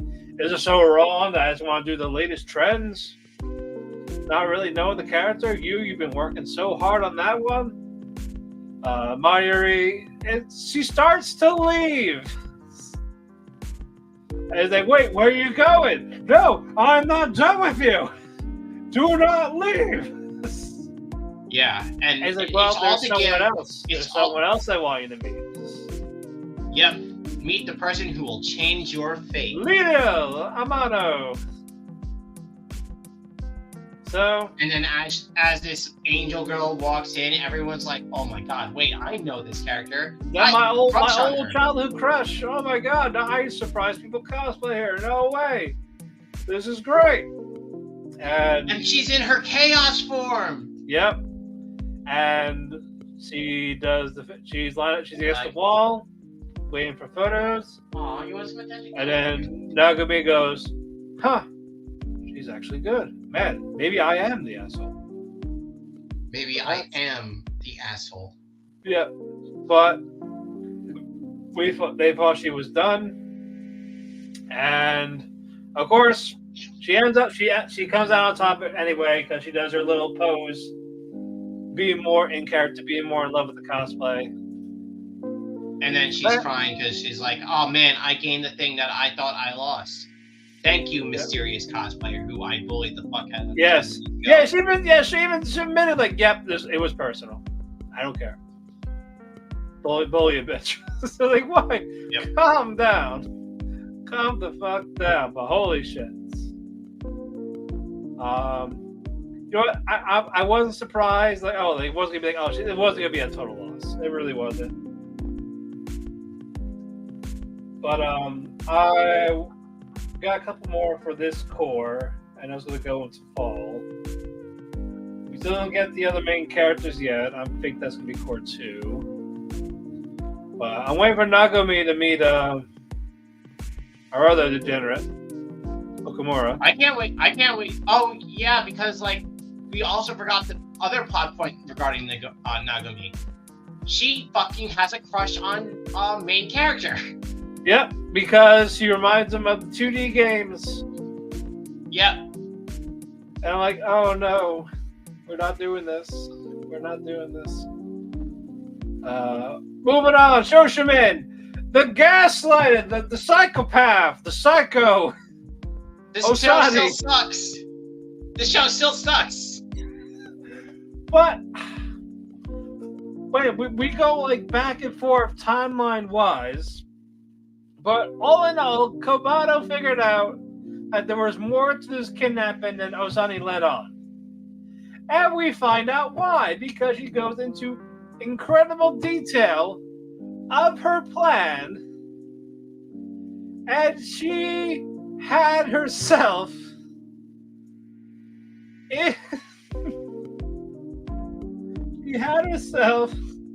kidnapped because she had an insider in the gang, this drug gang, because they knew her from like when was it, middle school? Middle school. Yeah. Middle school friend. But in any event, all of that shit, I'm like, what? What's the goal? Chris, tell me, what's the goal? To seem smart. I guess to one-up Kobato, but why? And then no. The reason why she did all this was because the gang had beef with her because she fucking outed them when they were in middle school. So they were gonna go after her anyway. The only reason why she got Kobato involved without telling him is because I don't fucking know. It seemed like it was fun because he was gonna figure it out because he had a huge ego. Because he's not ordinary. Nope. But yeah, basically, after a whole bunch of mumbo jumbo, she reveals that she could have done it all on her own, but like, and not gotten away or like gotten them like, and had them like arrested sooner, but like, it wouldn't have been that big of a punishment if because they got tried for kidnapping, assault, ransom, and drug trafficking, I think, was the last one. Only 2 of those would have stuck if they didn't add the ransoming bit into it. What was this? What's this girl's name? This kidnapper? Wait, the friend? Sanai, yeah. Kawamata, yeah. And now, after this, like, basically, by the way, I don't want to know you again. It's over. Yeah, it's done. Well, yeah, because the only reason why she reached out in the first place is because she wanted out of the gang. That's why she asked Osanai to get involved, to get her out of the gang. Right. But I'm sorry, I would stay away from her after this. The psychopathic Osari. Like, I'm sorry, like, no, I don't think we're friends anymore. It's over. It's done. Wait, Matt, are you saying you wouldn't want to hang out with someone who just revealed to you that she will go to any lengths to like fuck over people who? I have seen God Girl. I don't need this again. I'm sorry, Matt. She's gonna be coming for you. You remember Gone Girl? Yeah, I remember Gone Girl. I mentioned it to the captain all the time. Remember that amazing scene with Neil Patrick Harris? Yeah.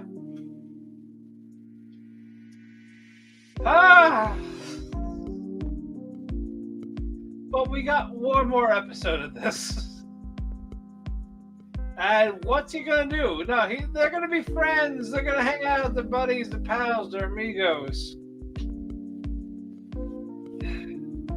Crazy people. There is no ordinary. There is no lesson on how to become ordinaries. It's never gonna happen. They're never gonna be. All right, we got 4 more. Let's do the Android hour.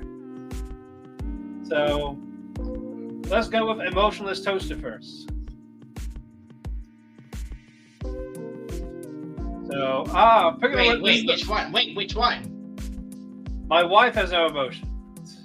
Oh, okay, so we're not talking about the one with fake emotions. Got it. No. That's the co-main. That's the co-main. No. That's Okay. after this. That's after this. Oh wait, let's finish. Oh no, because we also have Oshi. No, Oshi was last week. No, yeah, no Oshi, no elusive. So yeah, because we have. So we have our free robot shows. We have our free robot shows, and then Mayonaka. And then, what else do we have besides those 4? That's it. Oh yeah, Atri's are me. Oh, I was gonna give it to Mayonaka after we just saw that episode. Oh yeah, you're right. That was a good episode. Yeah. So yeah. Let's do the toasters first, and then we'll do. Okay, we'll do the toasters. All right. Basically, part 1, the first part, is the uncle coming in. Main character, Takuma's uncle shows up randomly. Takuma's uncle shows up. I'm gonna go surprise my nephew. My cute little nephew, and make him some dinner because he's living alone like a loser. Yes, I bet you he's not eating. He's not eating right. Yep. And coincidentally, Takuma went out with Mamoru to get a new light bulb because they just broke it. They broke the lamp during the board game night. Mamoru threw a dice and it shattered the glass.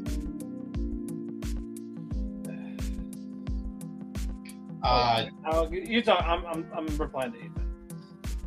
Okay.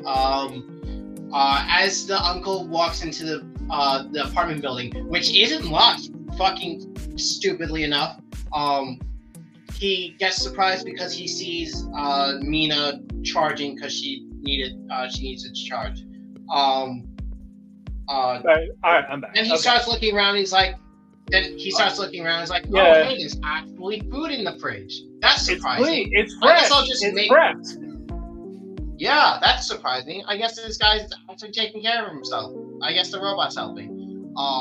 As he goes to make him omu rice, the classic, Mina's like, "Hey, what's up? What are you doing here?" Yeah. And the dude freaks out and breaks an egg over his face.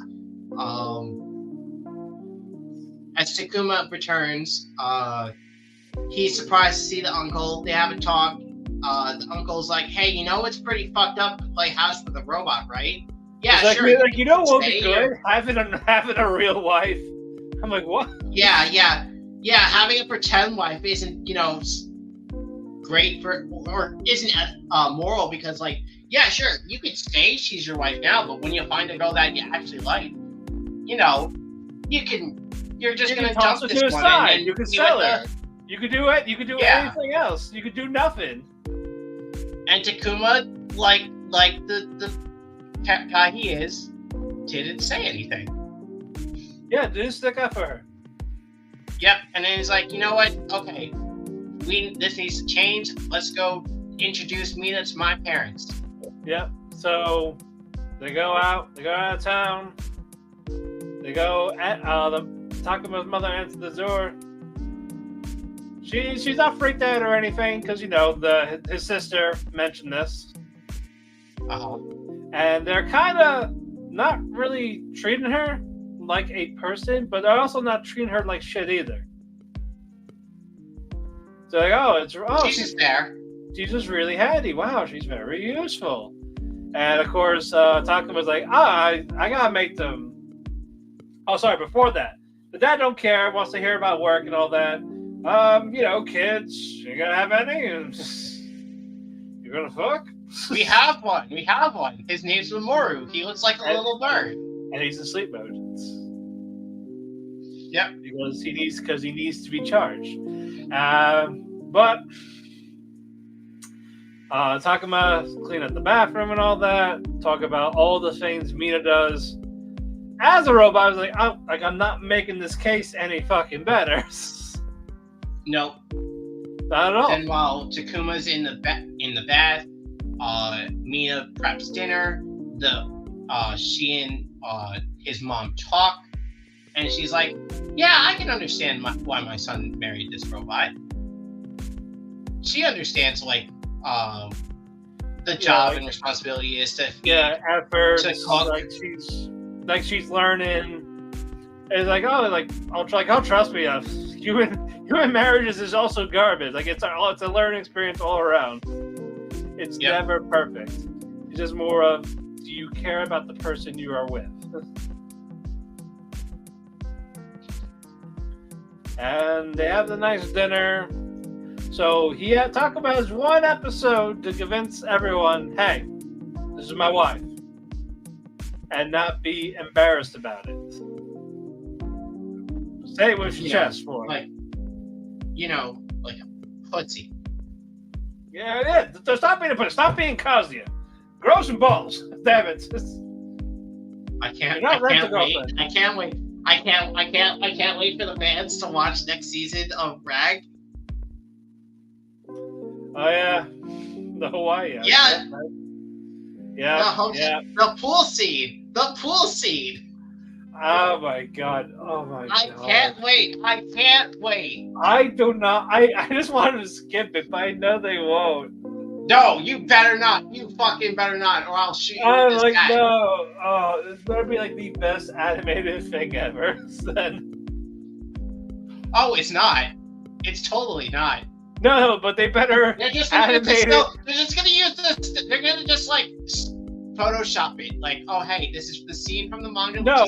They better give it Demon Slayer quality animation, just for those few seconds.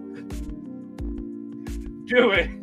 Borrow Ufotable for the day. Like, hey, we are doing this. We're doing this right now.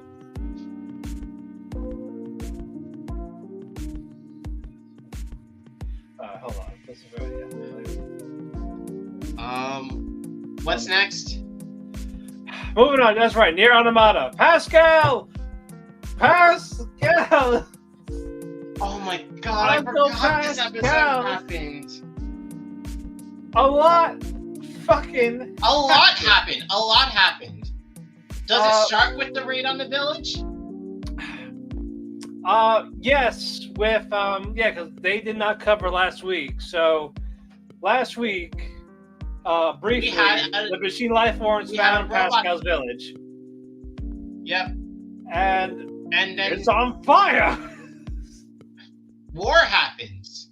Yeah, more happens. War crimes happen. They broke the Geneva Convention. They killed kids. That. And while that is going on, fucking 9 out of 7 existential crisis in this 2B's ship. Here in it wasn't. Did that happen first? No. He was going through his memories first, I believe. No, he found 2B's ship. I guess he found a log of what she's dead. No, not the fight log. That happens later. Not the fight log from the flight suit. First, he meets this group of cultist robots who send him into his home, into the server, the Yorha server, where he learns that, oh hey, humanity was sort of lazy, so we just took machine life form cores, messed with them a bit, and then shoved them into our androids. Yeah, that's what black boxes are. And then as I was seeing that, I was like, oh my god, that's not real, right? Because that's really the stupidest fucking thing I've heard. And then yeah, that actually happened. And then he sees some images of 2B. He's like, hey, no, stop being 2B. You're not her. Stop. Yeah, stop it. Stop it. You're dead. You died. And of course, he goes berserk. And kills back all to the village. The village is getting fucked They hold off the first wave, but then Pascal with like the battle axe and shit. And then the robot decided to just take some planes, crash them into the village, and everything. Take its good old life weapons from Ubuyashiki. Yeah, and that's not all. But wait, there's more. The Resistance. No, that happens later. Fine. Because Pascal with some kids, and he tells Pascal to take A2 to take the kids and take him to the Resistance Village. They'll be fine there as she deals with a Goliath class machine life form. She doesn't do well. Yeah, even with the Berserk mode. Even with her Berserk mode. Yeah. But what does happen though is Pascal comes back after dropping off the kids. It's like, hey, I found this Goliath cruiser. I hacked it. Class. I got it. Yeah, now I'm going to fucking fuck this guy's shit up. I'm so disappointed that A2 didn't just fucking what's that fucking song called? The first boss from fucking Metal Gear Solid Revengeance against the Metal Ray. I wanted to see that where she just takes okay. Yeah, that would have been cool. That would have been fucking cool. But no, we didn't get that. We did not get that. But Pascal does come save the day. Now the Resistance Village. Yeah, we go back. Kids are just being. Kids are being chased. Kids are being all. Yeah. They're scared. Well, one thought the music box was broken, so that made him get scared. And while that is happening, who would have guessed it, Chris? They were entry for the fucking virus. Yep, the Resistance is also slowly getting infected one by one while fighting off these machine life forms. No, there were no machine life forms. It was just all virus. I thought some game. Nope. Okay. No. It was so just the basically virus. They're all fighting each other. Yep. Some of them kill themselves. Some of them kill themselves, yes. Jackass arrives with Popola and Devila. The nurses. And they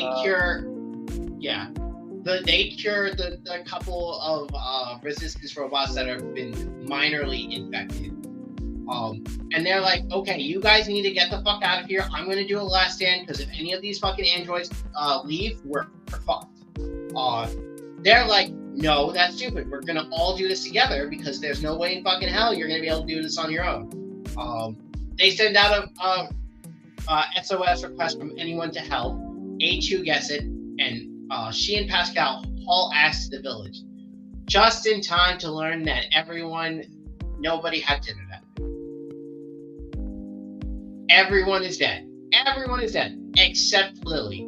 Yep, Lily is now infected and basically pleads with A2 for A2 to kill her. Yep. As this is going on, though, as like Lily and A2 is like, or A2 is trying to tell Lily, hey, no, don't do it. You can still fight for it. She tells Pascal, hey, go check on the kids because they're safe. Yeah, and they're safe. When Pascal goes to check on the kids, they're dead. Not all of them. There's one who's still alive. The one eating them. Yep. And he did all this because he was scared because the music box stopped working. But Pascal, like, oh no, it's okay. Like, it's fixed. Yep. You just have to turn it. You just have to wind it up. And turn it. And the life form goes up to Pascal, hugs it, bites into Pascal, with Pascal getting infected. And the little kid asks, oh, so does that mean we can fix everyone else just like you fixed the music box. It's like, yeah, we can fix it, and you'll be able to play all together as Pascal blows herself up. Yep, he sacrifices himself to get rid of everyone there. And I'm like, that's not what happened in the game, though. It's better, though. Yes, but say, in the game, Pascal watches in horror as all the machines are dead. And he begs A2 to delete my memory. So you can either do that, or kill him, or 3, leave him behind to deal with it. Leave him alone. Now, speaking of A2, back to her. When A2 finally accepts that killing Lily is the only thing to do, she cheers up Lily by saying, "Hey, Roze, Captain Roze gave me a name. Yeah, Frisia." Yep. And she's like happy. He's like, "Oh, we are family." And then bang, headshot. Yep. I'm like, what the fuck? Shit was wild, and we're not even there to the tower yet. We're not even done with this episode because we still need to go back to 9S, who now gets to the flight suit that had the core memory for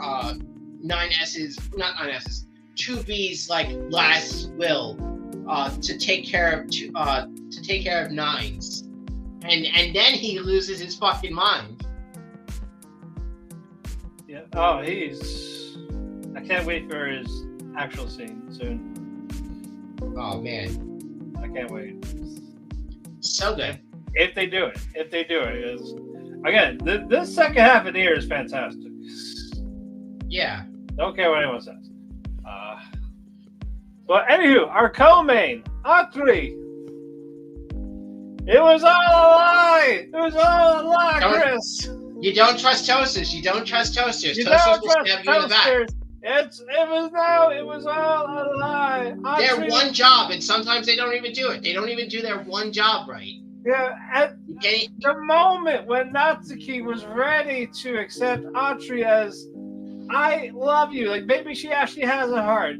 Maybe I was wrong the whole time. Reads her diary.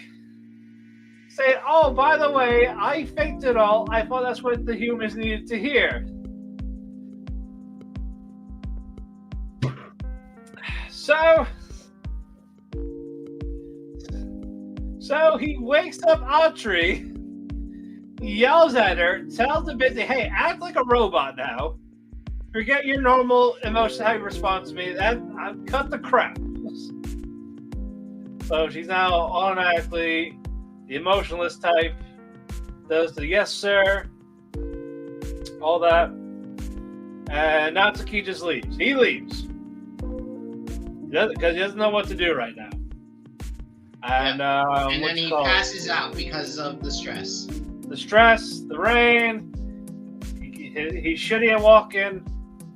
Minamo, of course, helps out. Yeah, hey, you can crash here, warm up, all that.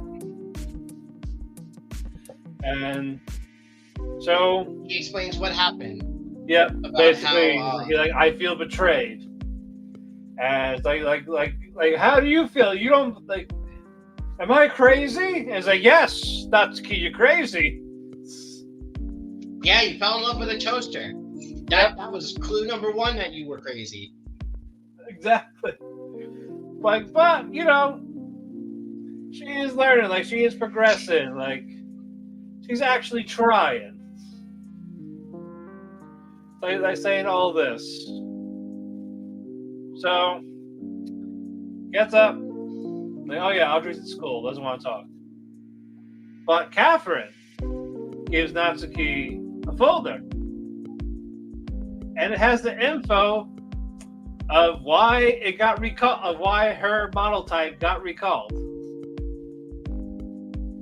Apparently, a certain model beat the shit out of a kid. Yep. and ran away after. Yep. So they had to get recalled just so they could be destroyed. And there's only one model, one type, or one robot of that model left. The one that ran away. Yep, Atri. So, you do the school day. Natsuki needs a car, and it's the man with the fake hand, Yasuda. He works for the company, so he says, "Hey, I know you're the owner of this, so I need your permission for us to take her, so we can get rid of her, so we can scrap her properly." Oh, by the way, here's our old memory log. You can read it. Take your time. Think about it. Think about it. You better say yes, though, but think about it. So, he goes home.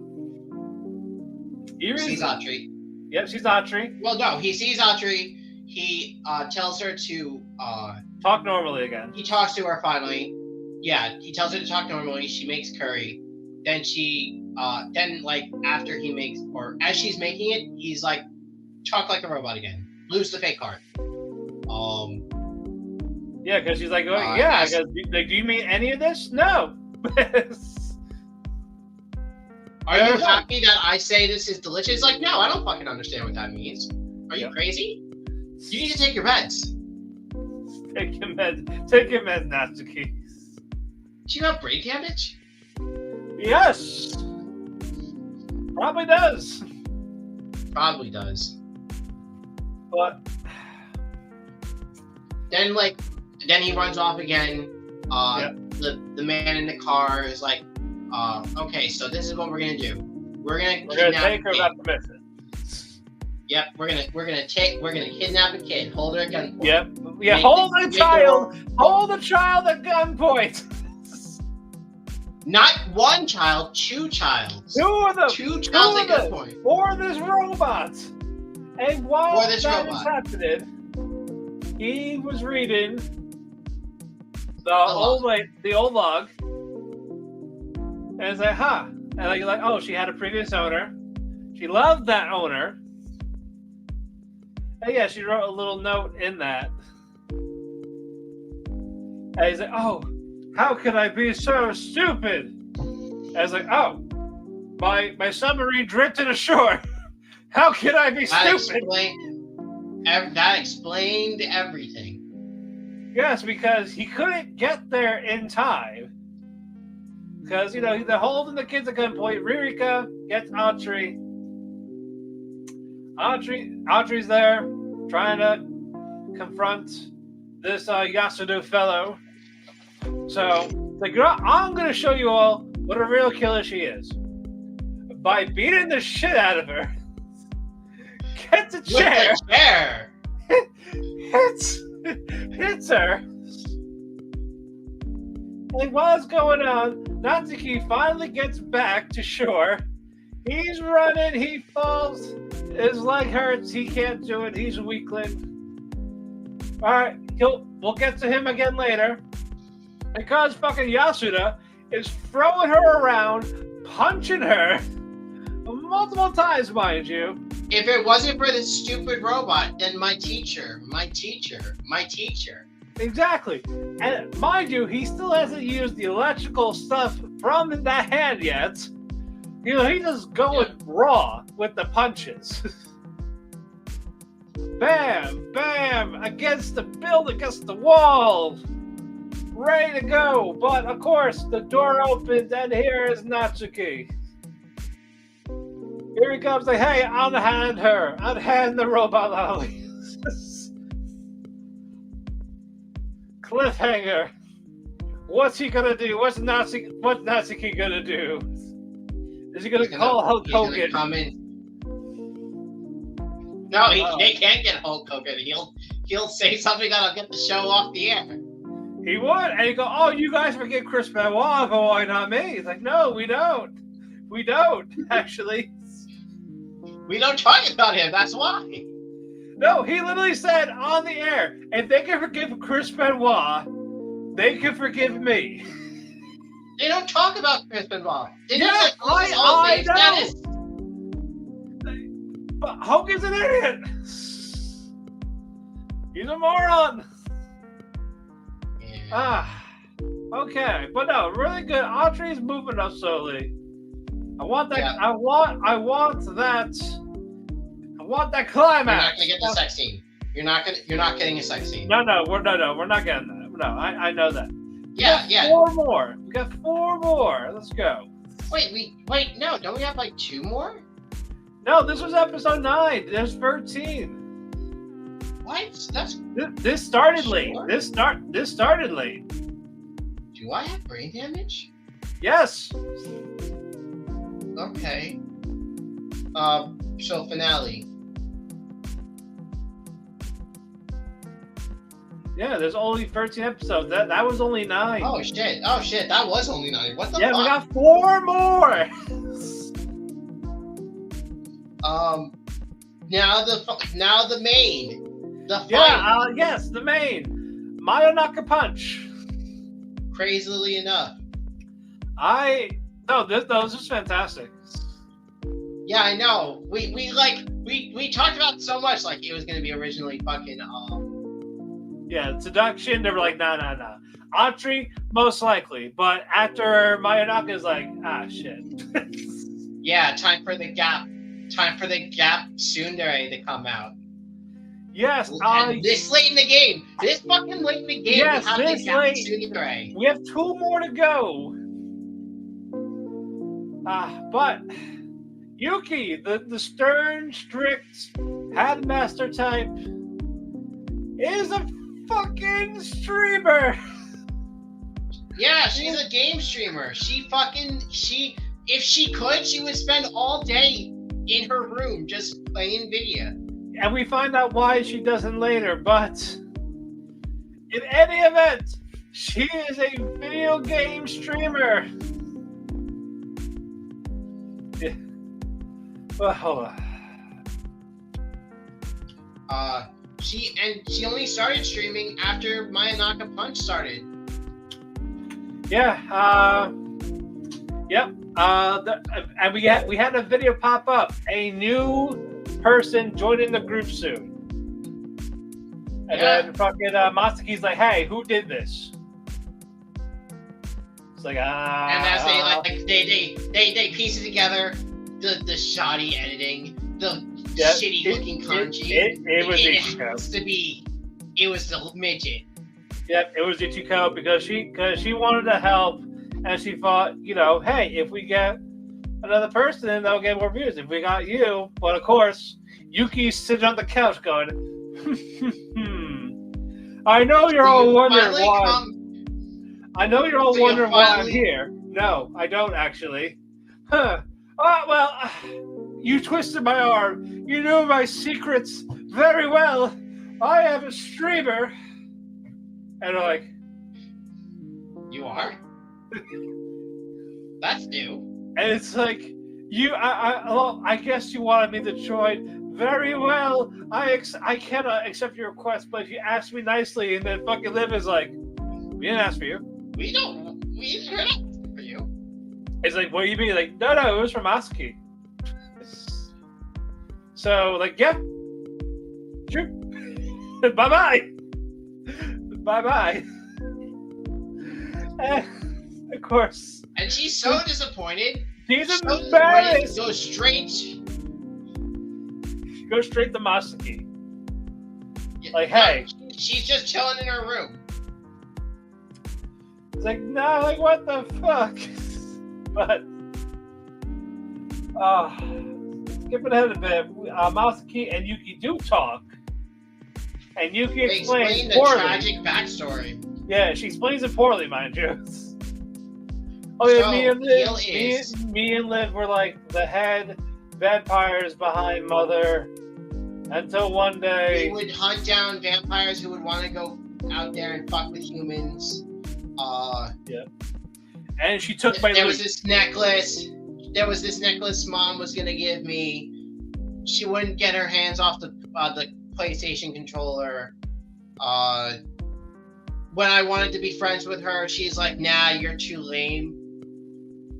It was tragic, really. Yeah, very terrible secret past. So that day, I decided to stop playing video games, and fucking just be a hard ass all the time to get my revenge. But I can't stop. I can't stop. I can't stop the video.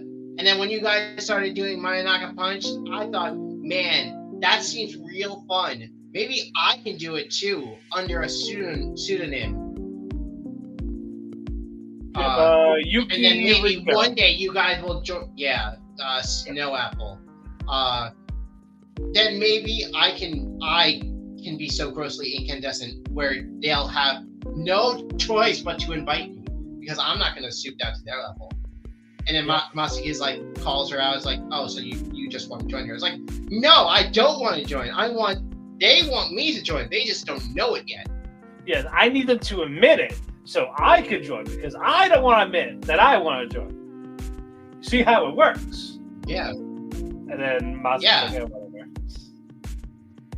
Yeah. So then Masaki's like, okay, time for me to go get some food. I'm gonna go out, get some food, to get ready for the cheeseburger or the hamburger eating challenge. Yeah. I was like, man, you know what, I really want a burger after that. I didn't get one, but who does she run into? Her old group. And is it awkward when they see each other? Yeah, well, Matsuki is like hiding her face, like, "Hey, how you doing? What's up? You still a loser?" Well, I'll have you know, I'm still working. I'm edited. Oh yeah, who you edit for? Maya Punch. What? What do you mean? They have 700,000 subscribers. We only have 300,000. No, I thought they had 400. No, they had 300,000. No, I'm saying Mayo has 400. She has Mayo has 700. Oh, They're okay. almost done. Yeah, and we only have a measly 300K, and you know we were going to ask them for a collab, but now I don't think we want to. Yeah. But no, and on that part, they were drinking, they were eating, they were hanging out, having a good time. Yeah, and one of them, Kika, I think, was filming, and Matsuki really didn't like that because if she's on camera, she's gonna get hate mail. Yeah. And she's like, "How did I look?" Fine. So that made her happy. We'll get back to her later. We're gonna rewind. They asked if they can use the footage. She didn't give like a guarantee. Which is very. No. She said, yeah, it's fine. After they confirmed that she looked like, okay, you looked happy on camera. So. Yeah, it's like, okay, then I don't mind. You can use it. Yeah, and we'll get to them later. But we go back. Liv is waiting for the food. And it shows up. Yep. And Yuki say, "Hey, I'm glad you invited me here for this collab. Like, I didn't invite you. So this is what we're gonna do. We're gonna have a burger eating contest. If she wins, I join. But if I win, I decline." So Liv is like, okay, well, I just gotta be bad at eating. Okay. So Liv is not really eating. She's like, oh no, my hand can't lift the burger. It's heavy. Oh no. While fucking Yuki is just cutting these giant burgers, eating like a small piece, a small patty, not the condiments or anything, but the patty. Fucking rich girls don't know how to eat burgers. The trend continues. Yeah, all of that is going on, but eventually, Liv wins. So Yuki has to join. I think she just had enough. Yeah. But Masaki comes home, talks about, all right, I'm going to do it. I'm going to do it. I will be in the public. So they're getting ready to shoot the introduction video. Yuki's trying to make something big deal. It's like, you're not a big deal. You're in, but it's about her. Shut the fuck up. Yeah. Learn your fucking place. And basically, and then they get hate mail. They get hate comics before the video even starts. Yes, because the recording even starts. Yeah, because they put that footage on their channel, those sisters. And here comes the hate mail. We don't know what's going on. We just know that. They totally did. I'm calling it some fucking bitches. Oh yeah, of course they did. But we don't know what they did. They probably fucked with the videos, like instead of making them seem like they're friends, to make them seem like, oh, she's still an asshole. Yeah, we don't know. We got 2 more episodes of that, but I was like, you fucking kidding me? Yep, we can't win. We can't win. But the penultimate is on Monday. Like, holy shit. This season's tough. What? This season's tough. Everything's getting good right at the back end. I know, and we can't fit it all. No, we can't. Except for Geass. It ain't going anywhere. It ain't making it. Fuck off. I have dropped 3 shows this season. I dropped none. I should have picked up the Fable because apparently it's getting really good again. It went up by like 8 from 6.3 to like 7.5. Like, what the hell did I miss? Yeah, I heard that it was getting good. I mean, I'm not gonna watch it, but I heard that it was getting good. So I don't know. I might have to go back and go, hey, what happened when I was gone? But the closed captions don't match the voices. Like, that's the only thing that's irking me. What do you mean? Whenever I do the sub anime on Hulu. Oh! You're talking about how like the subtitles are ahead. Oh yeah, that's really bad. That's the annoying part. Man, you know what's awesome? You know what you could do? What? You can sail the 7 seas, maybe. I might have to, but this is why I hate watching subbed anime on the fucking Hulu. Like, you know what? It's just as bad on fucking Crunchyroll because at least you'll get all the subtitles on Hulu. You sometimes won't get them at all on Crunchyroll. Sometimes, yeah. Hi. Anyway, I cannot wait. Closing thoughts before we get out of here. I need to start working on my list. Yep, you and me both. But in any event, the cafe is closed. You can follow me on Twitter at DamienPhoenix12. Follow my Instagram at HouseHusbandCosplay. Follow Otalku Cafe at Otalku Cafe Anime on Twitter. Follow Otalku Cafe on the Facebook page. Follow the Facebook group Eat the Cake Anime. Follow Chris at Chris Zephyr, CRYSCEPHYR on the Twitter. We have a link tree for wherever you listen to your favorite podcast, whether that be the Spotify, Apple Music, Amazon, iHeartRadio, YouTube. If you want to watch the video replay, go to the YouTube channel for WTN Network and Dershi Radio.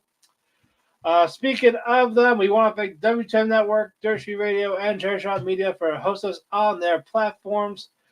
Follow that at WTN Network on the YouTube, Twitch, Twitter.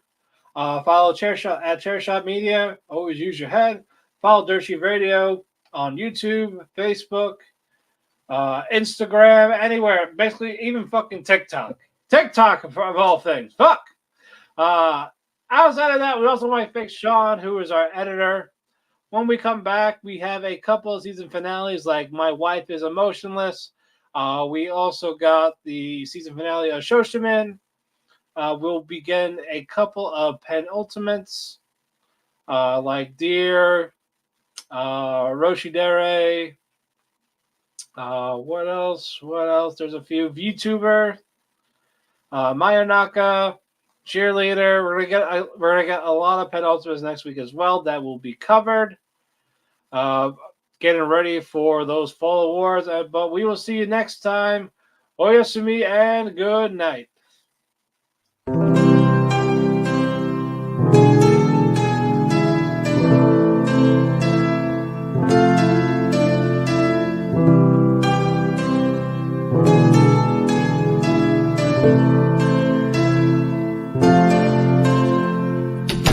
The sun goes to sleep, I find myself in a heap because it hurts so much to be away from you. It makes my day when I get a text from you, but still I say goodbye again. Let's hope this isn't the last time that I see your face, but hey, it's fine. I know everybody needs a little space. There's no one to blame. Goodbye again. Let's hope this isn't the last time that I hear your voice, but it's your choice. I can't keep you here forever. Just promise me that you'll come back.